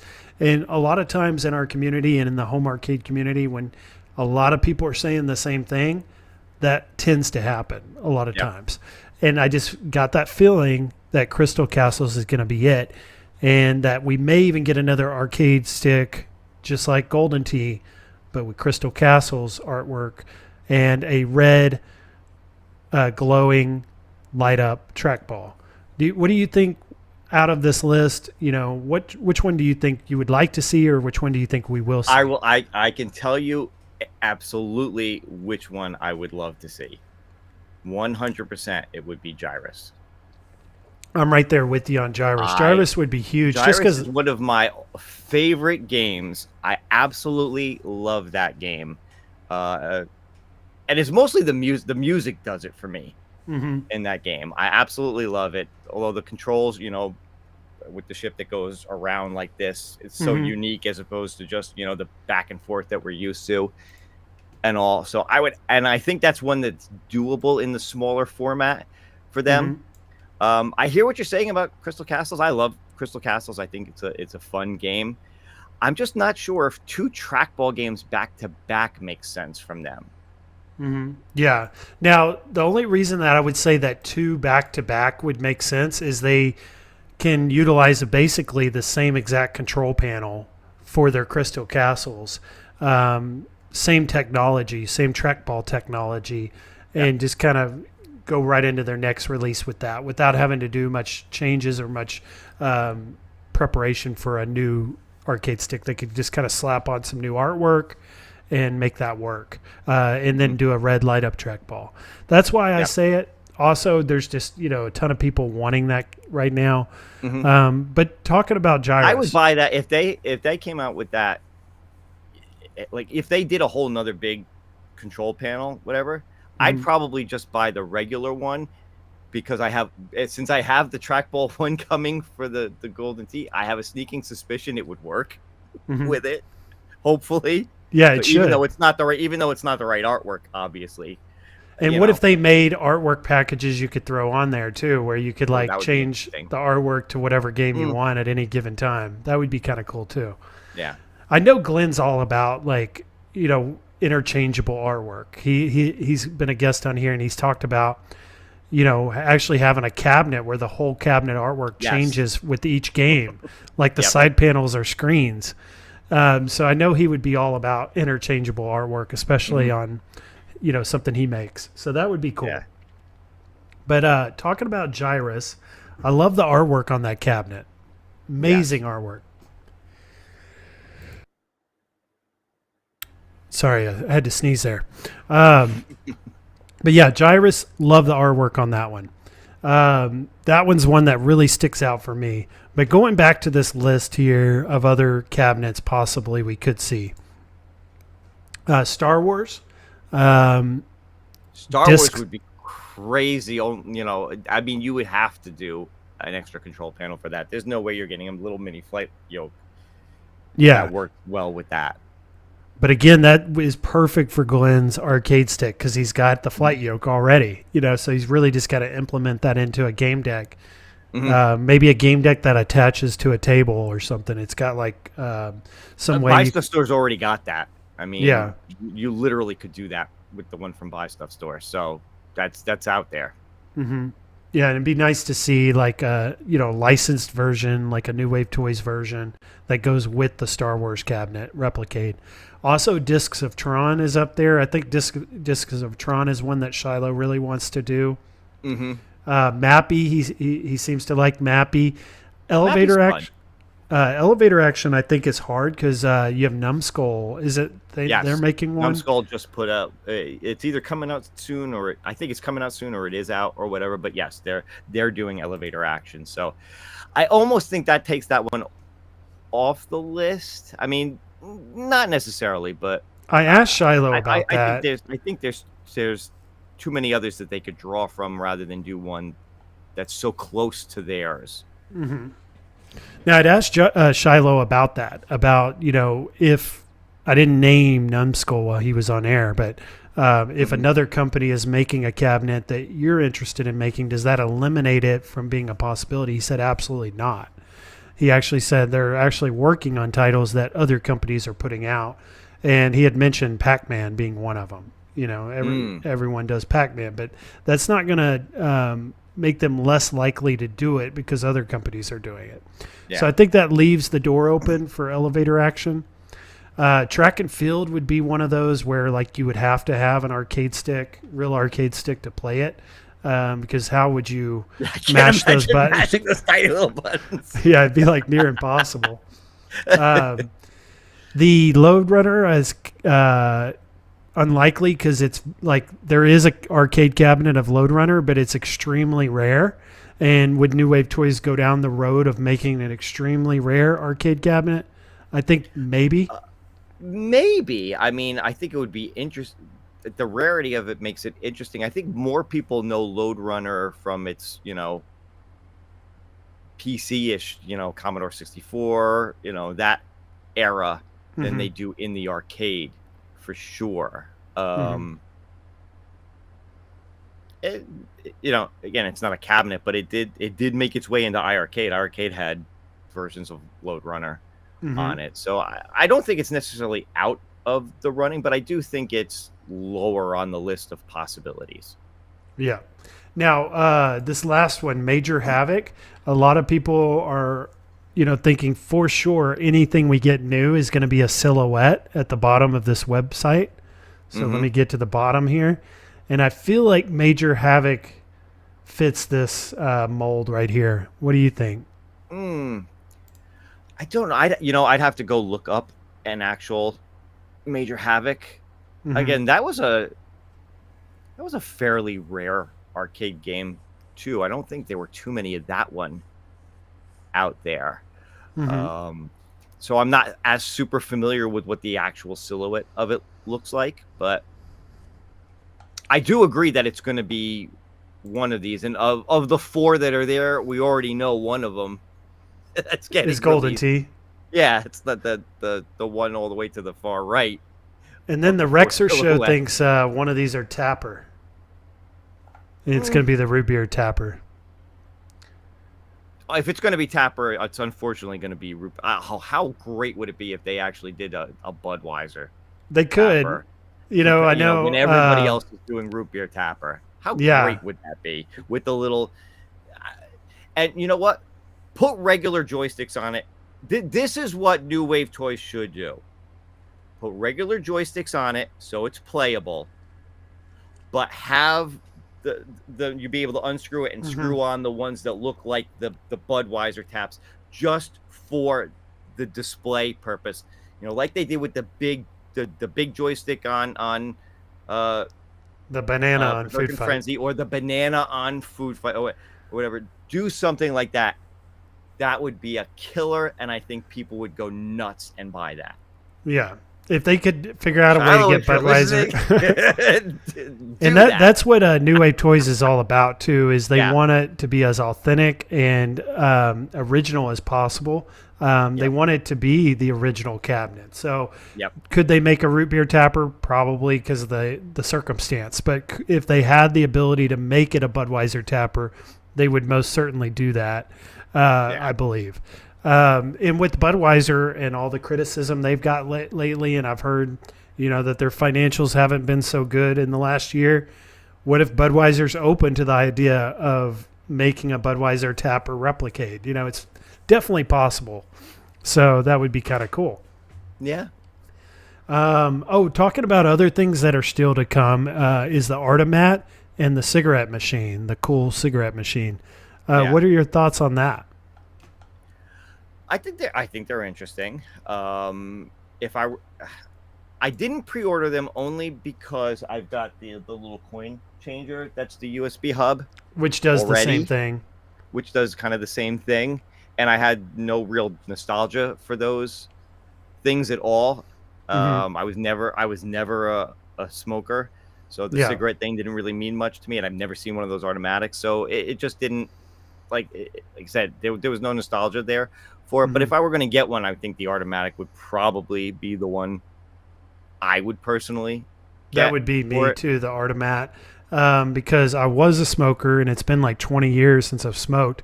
So I don't want more smoking type stuff in my apartment because anything could trigger someone to start smoking again. There you go. And if you're seeing that every day, who knows? I just don't want that temptation in my home. Yeah, my father, years ago, my father once told me that quitting smoking was the easiest thing to do. He'd done it thousands of times. Yeah, it was very difficult, and I don't ever want to go through that again. Yeah. But we had a question here from Jason. He said, imagine they bring back Centipede or Tempest, but only with a combo deal with full-size decks. Yeah. See, that's another thing. We were talking about, the Survivor Series, ways they could bring these cabinets back without remaking the original. But instead of doing the Survivor Series with each one, maybe do an arcade deck, full-size deck for each one. And that's how you re-release it. You have to spend $400 and you have to get the full thing. Especially the Tempest, because, again, and I don't have one of those, but I've heard from people who've had it. That it didn't really have a spinner on it. It was like a little dial, like a little clicky dial, and also to re-release Tempest with a proper spinner on the thing itself, and then a deck that has a really, really good spinner on it, I think would be exciting for people. And also GRS, Glenn's Retro Show products, they have all this at their disposal. They have all these controls already made. They just got to make it into a real arcade stick control panel is all they're doing. So I think these are all really high possibilities that we see a lot of this stuff. And it sounds like with them ramping up production, creating more and more cabinets each year going forward, all this stuff's probably going to end up happening eventually. So this is all really good for us New Wave toy fans and collectors. There's tons of stuff to talk about, tons of stuff that we're going to be able to get and put in our... We call these many different things. I call them miniature micro scale arcades. Some people call them shelfcades. Some people call them diorama. Have you heard? What do you call yours? I just refer to it as the mini arcade. But mini arcade. Yeah, diorama. Diorama is great because the people who call it that, it's really cool to see because they do this. Those are the people who do the setups where they have it on the carpet. They've got their little action figures set up like they're playing them. They've got the poster. They make it really look like it's in an arcade, but in miniature form, which is the whole point of a diorama. Yeah. As opposed to somebody like me who just has them sitting on a shelf, call it shelfcade, call it mini arcade, whatever you want to call it. But yeah, you're right.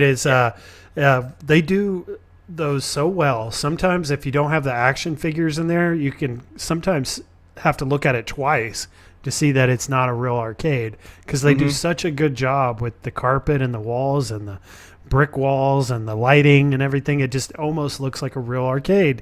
And you're in a New Wave Toys Facebook group, so you know it's not, but you could mistake it for one. Oh, absolutely. Yep. Rexer's guess is wrong, is what Goofyfoot's saying. So he already knows that we're not getting Tapper, unfortunately. It sounds like. Hopefully we do. Hopefully Rexer's Look, right. well, listen, it's not to say that it's not going to come at some point in the future. It may just not be among those silhouettes for right now. And that's what I think too is even though they've done that in the past, they've utilized those silhouettes to kind of promote their new products. I think eventually they're going to go away from that and they're going to throw us off, especially now that they're making more and more cabinets each year. And like Shiloh said, they're going to be bringing out more stuff. I think they're going to kind of steer away from that silhouette promotion and start throwing us off for a change every once in a while. So we have no idea what's coming. And that kind of started a couple weeks ago where, Shiloh didn't tell us what the next release was. He just says it's on that list. So we have an idea of what it could be, but we don't know exactly what it's going to be. And I like that because then they can also, if they have multiple candidates for their next cabinet, they can listen to our discussions, our reactions, our Facebook posts, things like that to make a decision on which one they should bring out next. But they have like 2 or 3 that they could choose from. But they don't tell us which one it is going to be until they actually make it. I think that's a good move, and I'd like to start seeing that going forward is give us a little more, surprise and make it more of a surprising release rather than using those silhouettes every time. So let's move on, guys, to our last subject, and that's going to be AtGames. Now, I know you talk a lot of AtGames on your channel, Bill. You seem to be on top of all this stuff. Like whenever something's announced, you'll pretty much make a video that day of it. I'm sure you've been going over this calendar with your viewers in the past calendars. Do you like when they're releasing these every month, giving us like a roadmap? I do like this from them. I think it's a good thing to let the community know what they've got planned so people can plan for things throughout the month. That was a good one. Especially knowing when the releases are going to come out. So like this month, we knew that they were going to have the DreamWorks pack come out, the Gearbox pack, and the Natural History pack. So you've got 3 different, game packs coming out this month. So, if you're interested in all 3, you gotta, pony up the money for them. At least they're, 15, 20, 25 bucks. They're not, like $400 cabs, but, or if you're not interested, to skip it and whatever. But, so it is really good, I think, that they put this out so that people, like I said, it's more than we get from some companies. Let's just put it that way. It's something that I'd wanted to see, with the 4K products coming out is more communication, giving us an idea of what's to come. And I just love what they're doing with these calendars because it just lays it all out for us. It also keeps them accountable to what they're working on. But it's good for us as fans because we can plan out, what we want to get, when we want to get it, things like that. Yeah. And I'm excited that they're actually putting one out this month for us HD owners. Oh, yeah. And we were talking about this before the stream, guys, is Bill doesn't have the 4K pinball yet. You've had the HD pinball for a while now. And then you were sent a 4K P pinball for review, which was just like a loaner. And you want to tell everyone about that? Weeks. Yep. So, again, full disclosure, I am on their media influencer list. So I am part of their chat group where they put information out. I wish they would give us information a little bit sooner than than they do. I mean, literally, like with these calendars, it's like, hey guys, this is going out in an hour. Like, great. You couldn't have given us like a day's notice, maybe, to put something together. But be that as it may. So they did reach out to me. They said, hey, would you like to try the 4K pinball? And I said, sure, send it to me. So they sent it to me. I had it for a couple of weeks. I did an unboxing video. I did a review video on it. And then I sent it on to the next person. But I did have fun with it. I did enjoy it. It did make me feel like maybe at some point I will pony up the money for one. But it's at $2,000 right now. It's a big investment for me. And I say $2,000 because if I'm going to get this, I'm getting the SSF kit that goes in Yeah. it. Because for me, that was the big deal. That was the game changer, even more than the 4K. Was that kit, and I'd want it. Like I know what you were saying, Biggie, before about buying things in stages. Maybe getting the pinball for the 1500 and then paying the 500 later on down the road to put the SSF kit in. But I'm not that ambitious with modding it to put it in. It scares the. I mean, look, I know even though it's pre-drilled. If Michael B could do it, I know anybody could do it. But it still scares the hell out of me. I'd rather just pay them and let them do it and get the whole thing up front. So at some point, I probably will do it. Maybe I'll get lucky and they'll get, and I know I'm getting ahead of myself because we're going to talk a little bit about this. But maybe at some point they'll get into retailers and maybe there'll be sales down the road. Yeah, 2,000 is a high asking price. It's like even you were sent the review loaner and you're still having to consider the money involved in purchasing this because of how expensive it is. And this is way out of the, the price range of home arcade products we purchased in the past. We're used to the Arcade 1-Up stuff that's $300 to $600 per unit, where this is $2,000 or $1,500, depending on if you get the SSF kit or not. It's just a big decision. And it's also a big item. It takes up a lot of room in your home, too. And the way that pinballs are set up, they come out farther, so you got to plan different areas of space for these. And again, like for me, it's a big decision for me. I know I'm going to get one. Like I 100% know I'm going to end up buying one of these. It's just a matter of time. But, cost is a big factor, space. Also the pinball lag, the flipper lag is still a concern for me. I want to see that get improved. But I think it sounds like they're and again, I had it when it first came out, so I played Addams Family on it. I played Peanuts on it, right at at the point where the lag was probably the worst because it was still new. So all I can go is off of what I'm seeing in the Facebook groups and hearing from people who are buying these. And again, whether it's actually getting better or whether people are just getting used to it and it's a little bit of a placebo effect, but most people do seem to say that with each new pack that comes out and with some of the firmware that they're doing, that it is starting to get a little bit better. AtGames is still saying that they know it's an issue, that they're working on it, that they're working with other companies to try to do everything they can to get it down to as close to nothing as they possibly can. So, and I do think they'll get there at some point. It's just how long that's going to take, and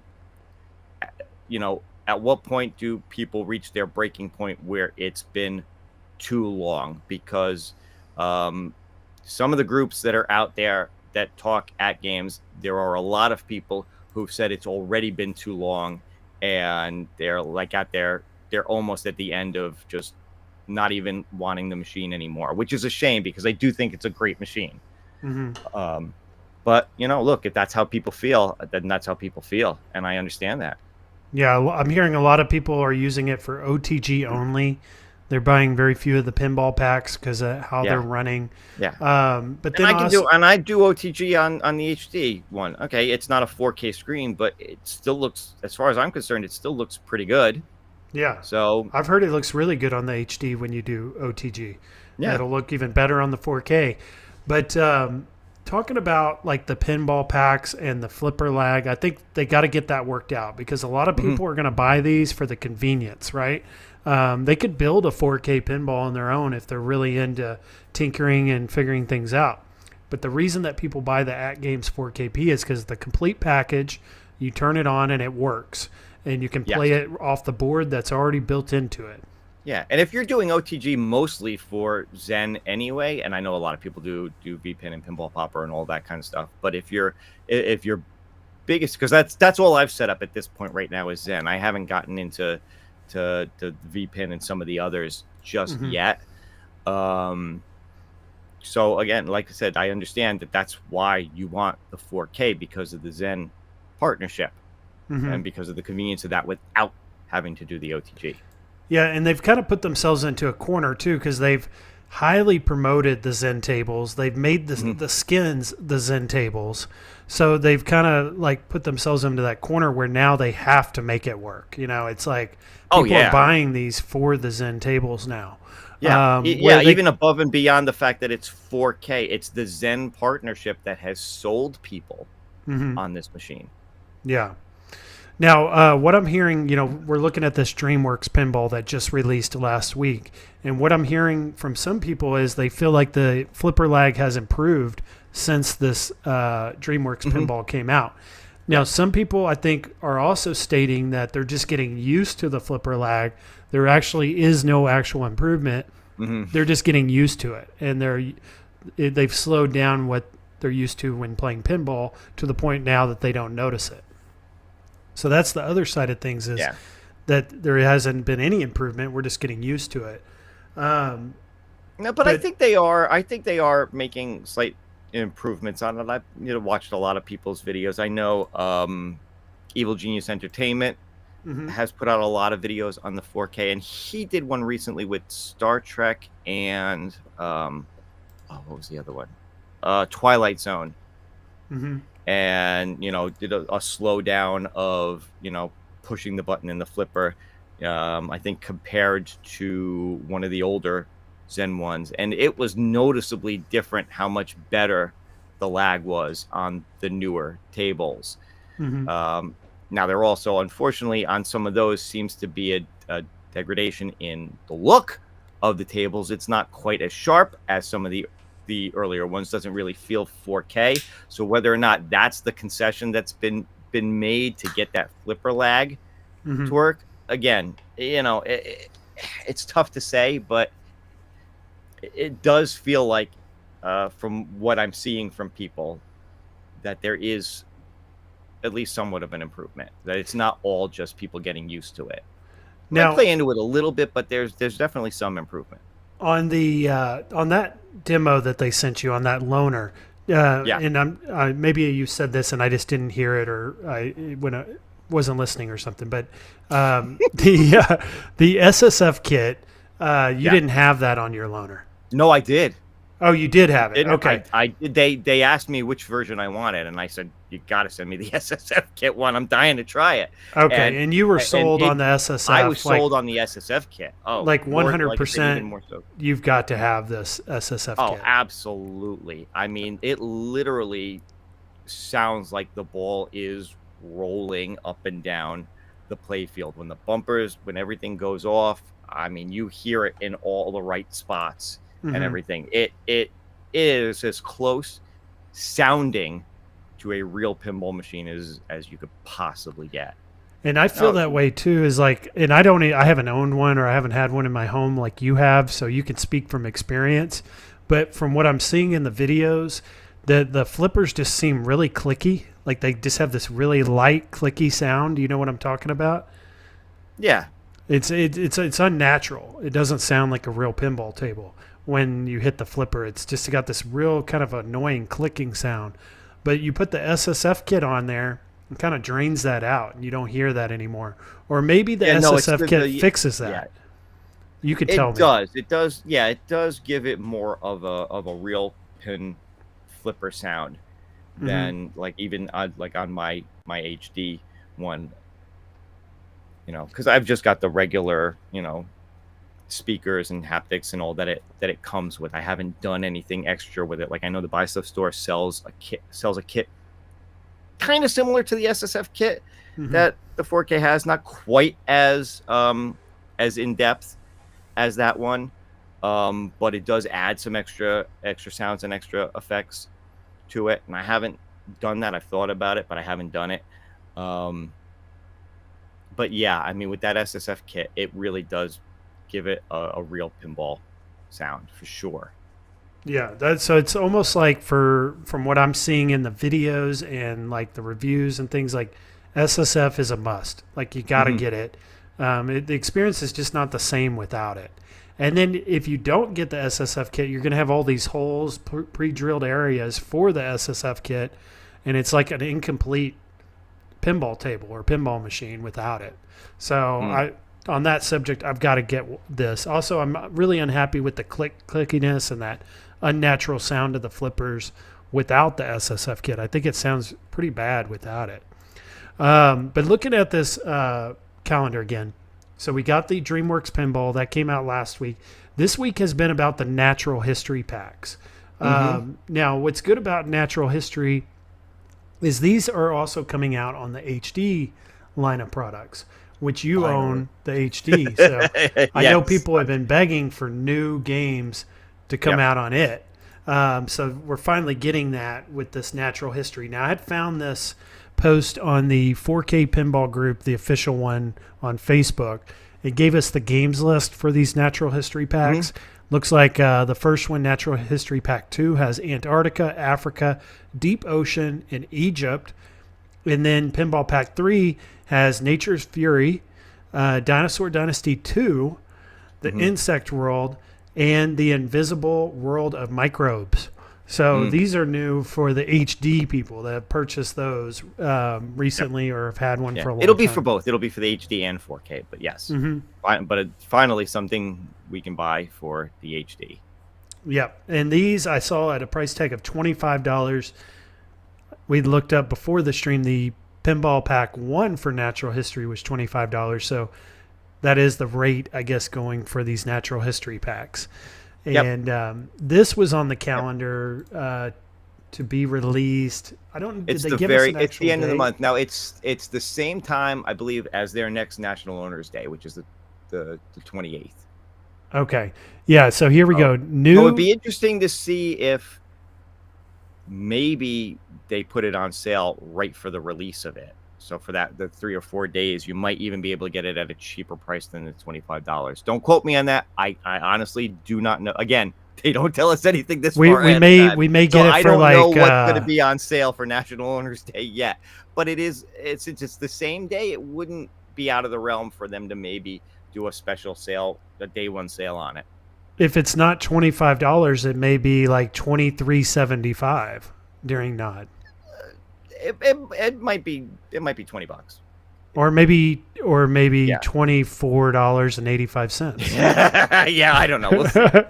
No, they're usually not that bad with their sales, but it could be 20 to $22 possibly. I'm just We'll joking see. because Like they do these weird. Or like I said, it could be full price and other stuff will be, because it's a new release and other stuff will be on sale. But yeah, I was just kind of joking because if you you'll know either way. If you look at their sales, they're always weird. Like they never do like an even number. It's not like an even $20. It's always something weird like $21.75. Have you noticed that? Yeah, because they do it percent wise, not dollar wise. So it's always like 15% off or 20% off. It's not just $5 off or whatever. But yeah, I always thought that was kind of funny because people look more at the price, I think, than they look at the actual percentage off. You would think they would be the opposite. They would want to make the price look attractive, not the percentage off like that. Now, looking at this, so yeah, I did see new Natural History Pack 2 releases for the Legends 4K and the HD devices on the 28th. So they're at the end of the month. So the last week of June is going to be huge for AtGames potential buyers or already their customers because you've got the Natural History Pack coming out for HD and 4K. And then we also have this Gearbox Pinball that's coming out on the 26th. Now, that was also one of the titles I put on the thumbnail for tonight because I think the Gearbox Pinball is going to be really big for them, or they could make it really big for them because the Borderlands movie is coming out. Did you know that movie is about to come out? Oh, yeah. I think that movie looks great. I'm very curious to see it. I think they got some really interesting people in it, and it looks like it's going to be a lot of fun. Yeah, it looks like a great movie, and I, have fans of or friends of fans of Borderlands, and they're really looking forward to this movie, because they're just huge into the game, and they just hoping this movie is going to be good. But what I've noticed is when you have video game movies, which we're seeing a lot of that happening now, where it used to be like comic book movies would get made over and over again. It seems like now we're seeing that transition or switch to more video game movies. Since the success of the Mario movie, the Sonic movies, we're starting to see more and more video game movies. And something that happens when that Hopefully, they're actually starting to get good. yeah, and they seem to be getting good. So what happens with the success of that is the games start to be either brought back again. People are playing these games again all of a sudden, or they start bringing back DLCs or expansion packs, things for older games because the movie was successful. Like we saw that with the Fallout TV show. Everybody's playing Fallout 76 now and Fallout 4 now because of the success of that. I think they can kind of do the same with AtGames or any Zen, anyone that buys the Zen pinball packs. Is to use the movie to drive the sales of the Borderlands Gearbox software pinball pack. I think the August release of that movie and this pinball pack coming out at the end of the June, it's just the timing lines up really good for that. For them to potentially, put out a Borderlands skinned pinball table. This just seems like the perfect time for them to do that. What do you think about that? Maybe my speculation on that is this, because typically when they put out a skin, like you look at the skins that they put out so far, starting with Addams Family. The Addams Family game came with it. Attack from Mars, that game came with it. The Dynasty, and a lot of those games came with the other ones. But all the skins that they've released, the game or the Star Trek, you had multiple games come with that. I would find it hard to believe that they're going to release a themed skin of the pinball machine for a pack that's already been released. Because people are going to buy that pack, and then they're going to buy the skin to get the same pack again. So, I know, unfortunately, I know a lot of people would have loved to see a Twilight Zone skin. They've put the Twilight Zone game out. Don't think you're going to get a themed skin because of that. So you're thinking any of the pinball packs that have been released or planning to be released will not become skins? Not unless they announce a skin along with it or before it comes out. Okay. Like for instance, trying to think of one. Let's say Garfield. Garfield's up there. They did Peanuts. They've announced that the Garfield pack is coming out, but we don't know when yet. So it theoretically, it's possible that they could do a themed Garfield pinball to coincide with whenever they release the pack. Okay. So I'm not saying that all the ones that they've announced so far are not going to be themes. I'm saying my guess is if the pack is already out, and you can buy it separately. It's like on the calendar as a release. You're not going to get a theme for it. That's okay. That's a good theory. I see that making sense, and that would kind of help eliminate some of these off the list of possible skins as well. Kind of looking at this was the list of. There was that news release, right? That went out a few weeks ago. Did you read that? That had all these pinball packs listed on there. It was like a news release? Yes. Okay. Yeah, so that's where I got this list was from that. And some of these have already been released or about to, and that's going to be the DreamWorks Pinball and the Gearbox Pinball is on the schedule for this month. Also, we saw World Cup Soccer. So a few of these we can scratch off. But, we got Nod coming up here at the end of the month, and many people believe we're going to see hopefully some decent savings on some of the 4K pinball skins that we've already seen. But also, hopefully, we see a new skin or two get announced during Nod as well. Nod's National Owners Day seems to be the big event of the quarter where they could do something like that. Of these, which ones do you think could become a skin, or would you like to see? Of these, first off, I think the Jurassic Park, Jurassic World one would make for an excellent skin. Beyond that, I'd love to see them do one of the pinball M's, like either Chucky or The Thing, because I think that would be interesting, is to see them take one of those and do it. And I think people would absolutely love it. Yeah, and that would make sense, right? You got Pinball M coming into this platform finally. You don't have a Pinball M skin yet. Why not make at least one Pinball M skin of these two? And I think Chucky would be the one, because that speaks to a larger audience. I think Thing is an older movie where you're going to have that nostalgia for it. With that, yes. And but I think, AtGames is thinking of it from a business standpoint, which one's going to make them the most amount of money. And you've got the Chucky TV show on Peacock right now, and I just think that's the one they go with if they're going to do a Pinball M skin. And they'll probably utilize the artwork that Zen already has. So I'm picturing like what we're seeing in the background of this image for Chucky Killer Pinball was a big yellow pinball machine with blood marks all over it, kind of like Snoopy, but adult themed version of that. Yeah. And look, they're not, or at least so far, they're not putting these in retailers. So you're not worried about, little Timmy seeing the blood splattered Chucky box all over the place in Sam's or Kohl's or wherever it is.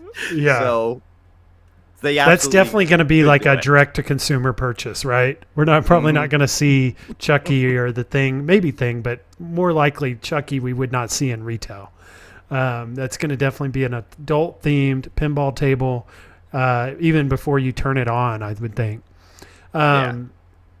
But some of these others, the Jurassic World, I like the idea of that one, but they have the Dinosaur Dynasty skin out already. Do they want Jurassic World to compete with that? And then a lot of people are going to get Jurassic World Pinball Pack, and they're going to have that running in a track mode on their Dinosaur Dynasty, and it's going to fit. So that one, I would say less likely. Now, I had done some speculation on the Back to the Future. I think Back to the Future would be a home run. What do you think? Yes. I think Back to the Future would be really cool. The only thing that concerns me with that one is the fact that it's a 3-game pack. It's Back to the Future, it's E.T., and it's Jaws. Jaws? Thank you. That's what it's Jaws. So do they make it with those 3 games on the cab? Or I wouldn't want to see them do Back to the Future one. Now, they could certainly do just Back to the Future. That's basically what they did with Star Trek. That Star Trek came with 3 different tables, but it was skinned just for the Kelvin timeline. The Kelvin timeline one. They didn't have any of the other any artwork from the other 2 tables on there. So they certainly could do it. And if they're gonna do it, I think just doing Back to the Future is the one that makes the most sense. Yeah, that's going to be the big title. That's going to be the one they want to pick between the 3, I would think. Unless they're trying to like do something similar to Stern and do like a Jaws, because Jaws just came out for Stern. But the Jaws table's not very good. If you're not going to do Back to the Future, I'd go E.T. before Jaws, specifically for that reason, because you don't want comparison to the Stern one. Yeah, and then like you don't want to make Stern mad, making a Jaws right after they made one. But because I think that what AtGames is going to want to do is eventually, make Stern versions of virtual pinball tables, hopefully in the future, or make a virtual version of the Stern tables, hopefully at some point. And while I think that would be great, I don't think Stern is interested in licensing their stuff for virtual. So yeah, I don't either. I think that if that were to happen, if you want to go that route, you got to go with VPin, because there are people who are replicating those on things like VPin and OTG, and you can absolutely do it that way. Yeah, I think something like that's really far out, but you don't want to actually close the door on that either by start making Jaws Zen versions, because then it kind of closes the door on ever making a Stern version of that. Probably is the way I'm seeing it, but. Some of these other ones, so we have the Universal TV pack with the Xena, the Knight Rider, and the Battlestar Galactica. I know the Knight Rider would be highly sought after. A lot of people love that show.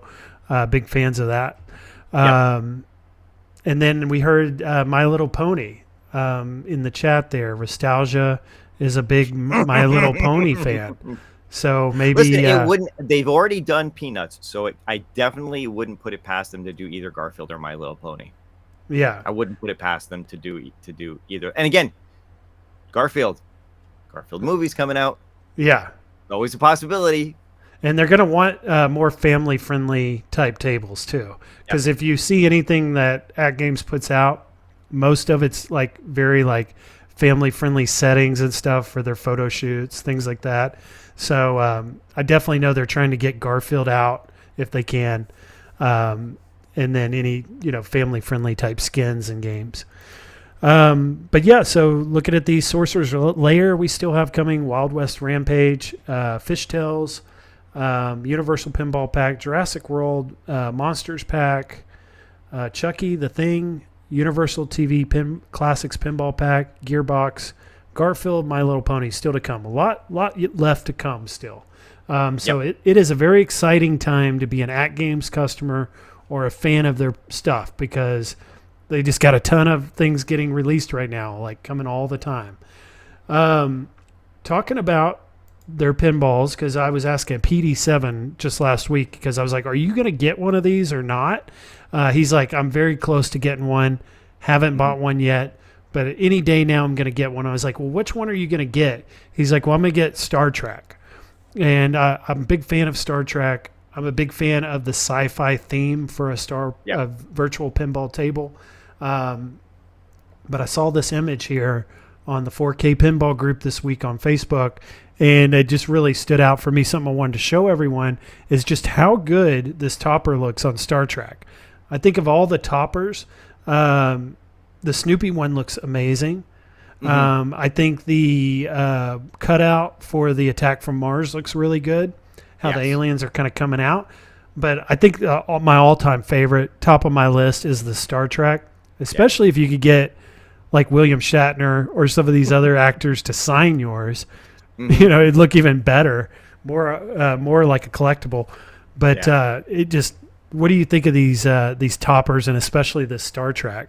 I think the toppers are really cool. I think that's a great thing that they did to add these and add the unique ones for each one. I'm much more of an old school Star Trek fan, or even Next Generation. So this one doesn't quite do it for me as much, but I will admit that, with the Enterprise coming out like that and the blue theme behind it, it is a pretty looking topper. Yeah, I think the colors on it are popping. It looks really good on that one. If I had to choose between the 5 that are out right now, it would have to be, I think, the Star Trek for me, even though I'm kind of torn between that and the Attack from Mars, because the Attack from Mars has that real artwork, that recreates the original artwork. That would have been mine. Yeah, if I'd have had to get it, I probably would have gone Attack from Mars. But if I had to choose, it was between those, and Star Trek would be the one. That would be the one that I would most likely want to get of those two. But I'm really hoping, with Nod coming up at the end of this month, that we get a really good deal on one of these, and it just makes my decision for me. A lot of people think that the Addams Family will finally see a decent deal on, because that's their first one.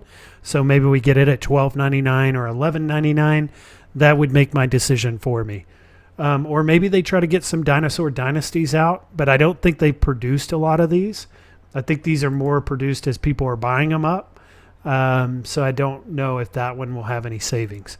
I think the one that's most primed for a deal coming up at the end of this month is going to be your Addams Family, because this is also the standard, so they're going to be making a lot of these. Yeah, and I would be okay with they're that. supposed to be limited to 5,000, but yeah, it's tough without knowing numbers. It's tough to know how many of each were actually sold. And I would tend to agree. I would think the Dinosaur Dynasty is probably the lowest amount sold. But Yeah, I mean, did they actually make 5,000 of them? And there's 4,000 sitting in a warehouse because only 1,000 were sold, if that many. I don't know. I don't know. And I would like to So, see sales figures on these so far. I don't know if we could ever get that information out of AtGames, but I'd like to know what they've sold so far. I'd like to see, do they feel like the first almost year, we're at like 9 months since this was announced, its launch, the launch of the 4KP pinball, do they feel like it's been a success so far? And that would be a tough question to ask because they've had a lot of bumps along the way. And how has that impacted sales figures? How many actual customers are out there right now? Now, talking about retail, I know there was a heavy emphasis on AtGames getting to retail. They feel like that's part of their big picture as far as being successful is getting the product into the stores. And Kohl's seems to be one of the ones, even in their news release or what they communicated to the customers, is that Kohl's is one that they're trying to get the 4KP into, but they were unsuccessful. They were only able to get the new HD line into Kohl's. What do you think about what they need to do to get it into a retailer? I don't think it's going to take them. I don't think it's going to take much to get them into retailers. It's not like they've had these relationships in the past. They've been in Kohl's, they've been in Best Buy, they've been in Sam's Club. Yeah, I don't think it's going to take much for them to get into. I think they just wanted to get the initial sales going and get everything. Mm-hmm. I think we'll see it eventually. I'm just not sure exactly when we'll see it. I think it may take them about a year. I think it's going to take them about a year of sales of the 4KP, and then we'll start seeing it in retailers, personally. Okay. Yeah, I think so too. I think we're getting to closer because we've heard them talk about it, and they've actually made it known that they're trying to do that. And I think that's coming. But things that I think they have to do in order to get it into retail is they have to lower the cost of the machine. I think they have to get it into like the $1,000 price point or right at $1,000. Ways they could do that, I think, is to get rid of the topper altogether. Maybe not use Zen licensed artwork. Maybe go with like that collage artwork they had originally planned. And then trying to think of some other ways that they could do it other than just, eliminating the topper, eliminating the artwork.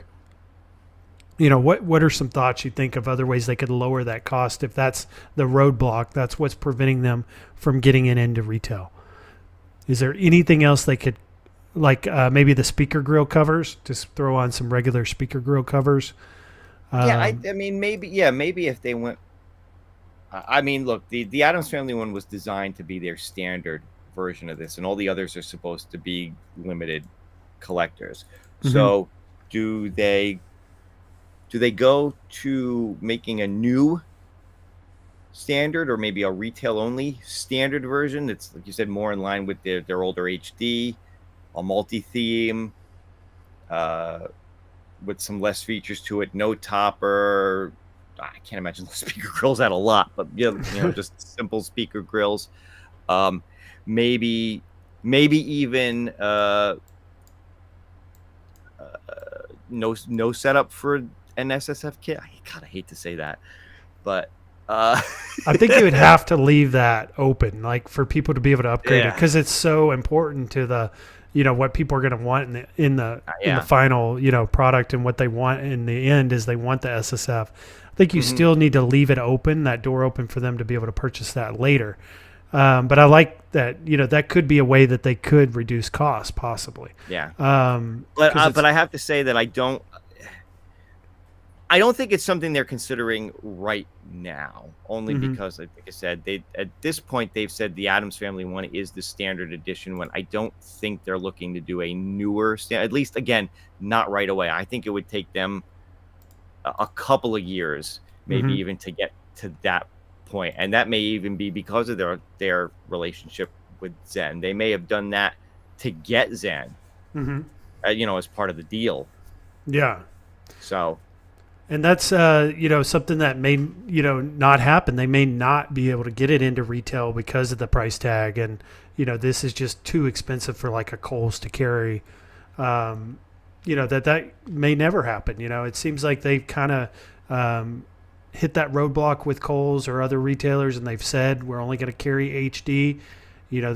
That might not change if they don't make some changes, and they may be set on they have to sell it the way it's sold right now, like you just mentioned, and it's always going to be direct to consumer. But I think getting it into retail is very important for the success of it, and it opens a door open for a lot more people to be able to purchase this if they are able to achieve that somehow. We'll see if they are, but it's good discussion for tonight. Also, the last thing I wanted to ask you while we have you on the show tonight, Bill, before we call it a night, is the Pinball Expo in Chicago. I know a lot of us are going to be going October 15th through the 19th to Chicago to check this out. Is this in your plans to make it this year? Not at all. Not at all? Okay. Not at all. And I will tell you, there's a few reasons for that. Number one, Chicago would be a big trip for me, and I've already got a few personal trips planned. And that weekend, I've already got something set up anyway. Number one, it's my wife's birthday that weekend, so I wouldn't be traveling anyway. And it's actually the same weekend as New York Comic-Con here in New York, and I've already got my tickets for that. So cool. So you'll be busy there getting some footage for us and making a video for Comic-Con there in New York while we're at Pinball Expo. Very cool. But I know you cover a lot of pinball stuff. You even cover Stern Pinball. I do. Yes, I do enjoy it. I do enjoy covering that stuff. It is a lot of fun. I'm very interested. I do like pinball. Again, Stern, that stuff is out of my price range. I don't know when or if I will ever get one of those. But I will tell you, anytime I go to an arcade and they have one, I love playing them. I played Deadpool recently. I played Stranger Things recently. They're a lot of fun. I love Deadpool. If I see that John Wick one anywhere, I got to check it out. You haven't played it yet? Curiosity. I have not played it yet, so I would love to check that one out for sure. I actually had a really good time with John Wick. I played it. I do not like the fact that there's no guns on the playfield or on the artwork anywhere.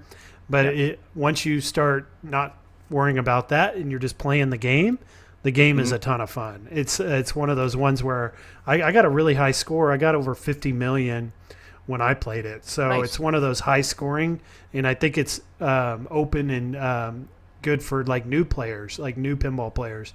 You don't have to be like a master at pinball to be able to learn how to play John Wick. It's pretty easy to follow and learn how to score. So that's one I've enjoyed. Recent release by Stern. But all right, guys, and I'm like you. I can't buy these things. I just play them at the bar or the arcade whenever I get a chance. Yep. But it's been a lot of fun, Bill. I'm glad you decided to come on tonight. It's always fun having you on because you have a passion for this stuff. You enjoy these home arcades just as much as I think everyone in the chat, and it's always good to have you on the show to discuss this stuff. Is there anything you want to tell everyone before we call it a night and in the stream here? Just again, and I know for me it's after midnight, so it's not even Father's Day anymore. But again, for those of you who are dads who hung out with us tonight, thanks for hanging out. Hope you guys had a great Father's Day. I got a couple of things that I know are going to be coming in. I got a few things that I've purchased recently. I just ordered the RG Cube from Ambernick, which is one of their latest handheld devices. So I'll have a review for that once I get that into my hands and I get a chance to play around with it for a little while. Said I know that that Natural History pack, I'm going to be getting that. So I know I'll do a review of that. People get to see it on an HD machine because I know everybody's going to be talking about it in 4K. So I'll have a unique review, I think.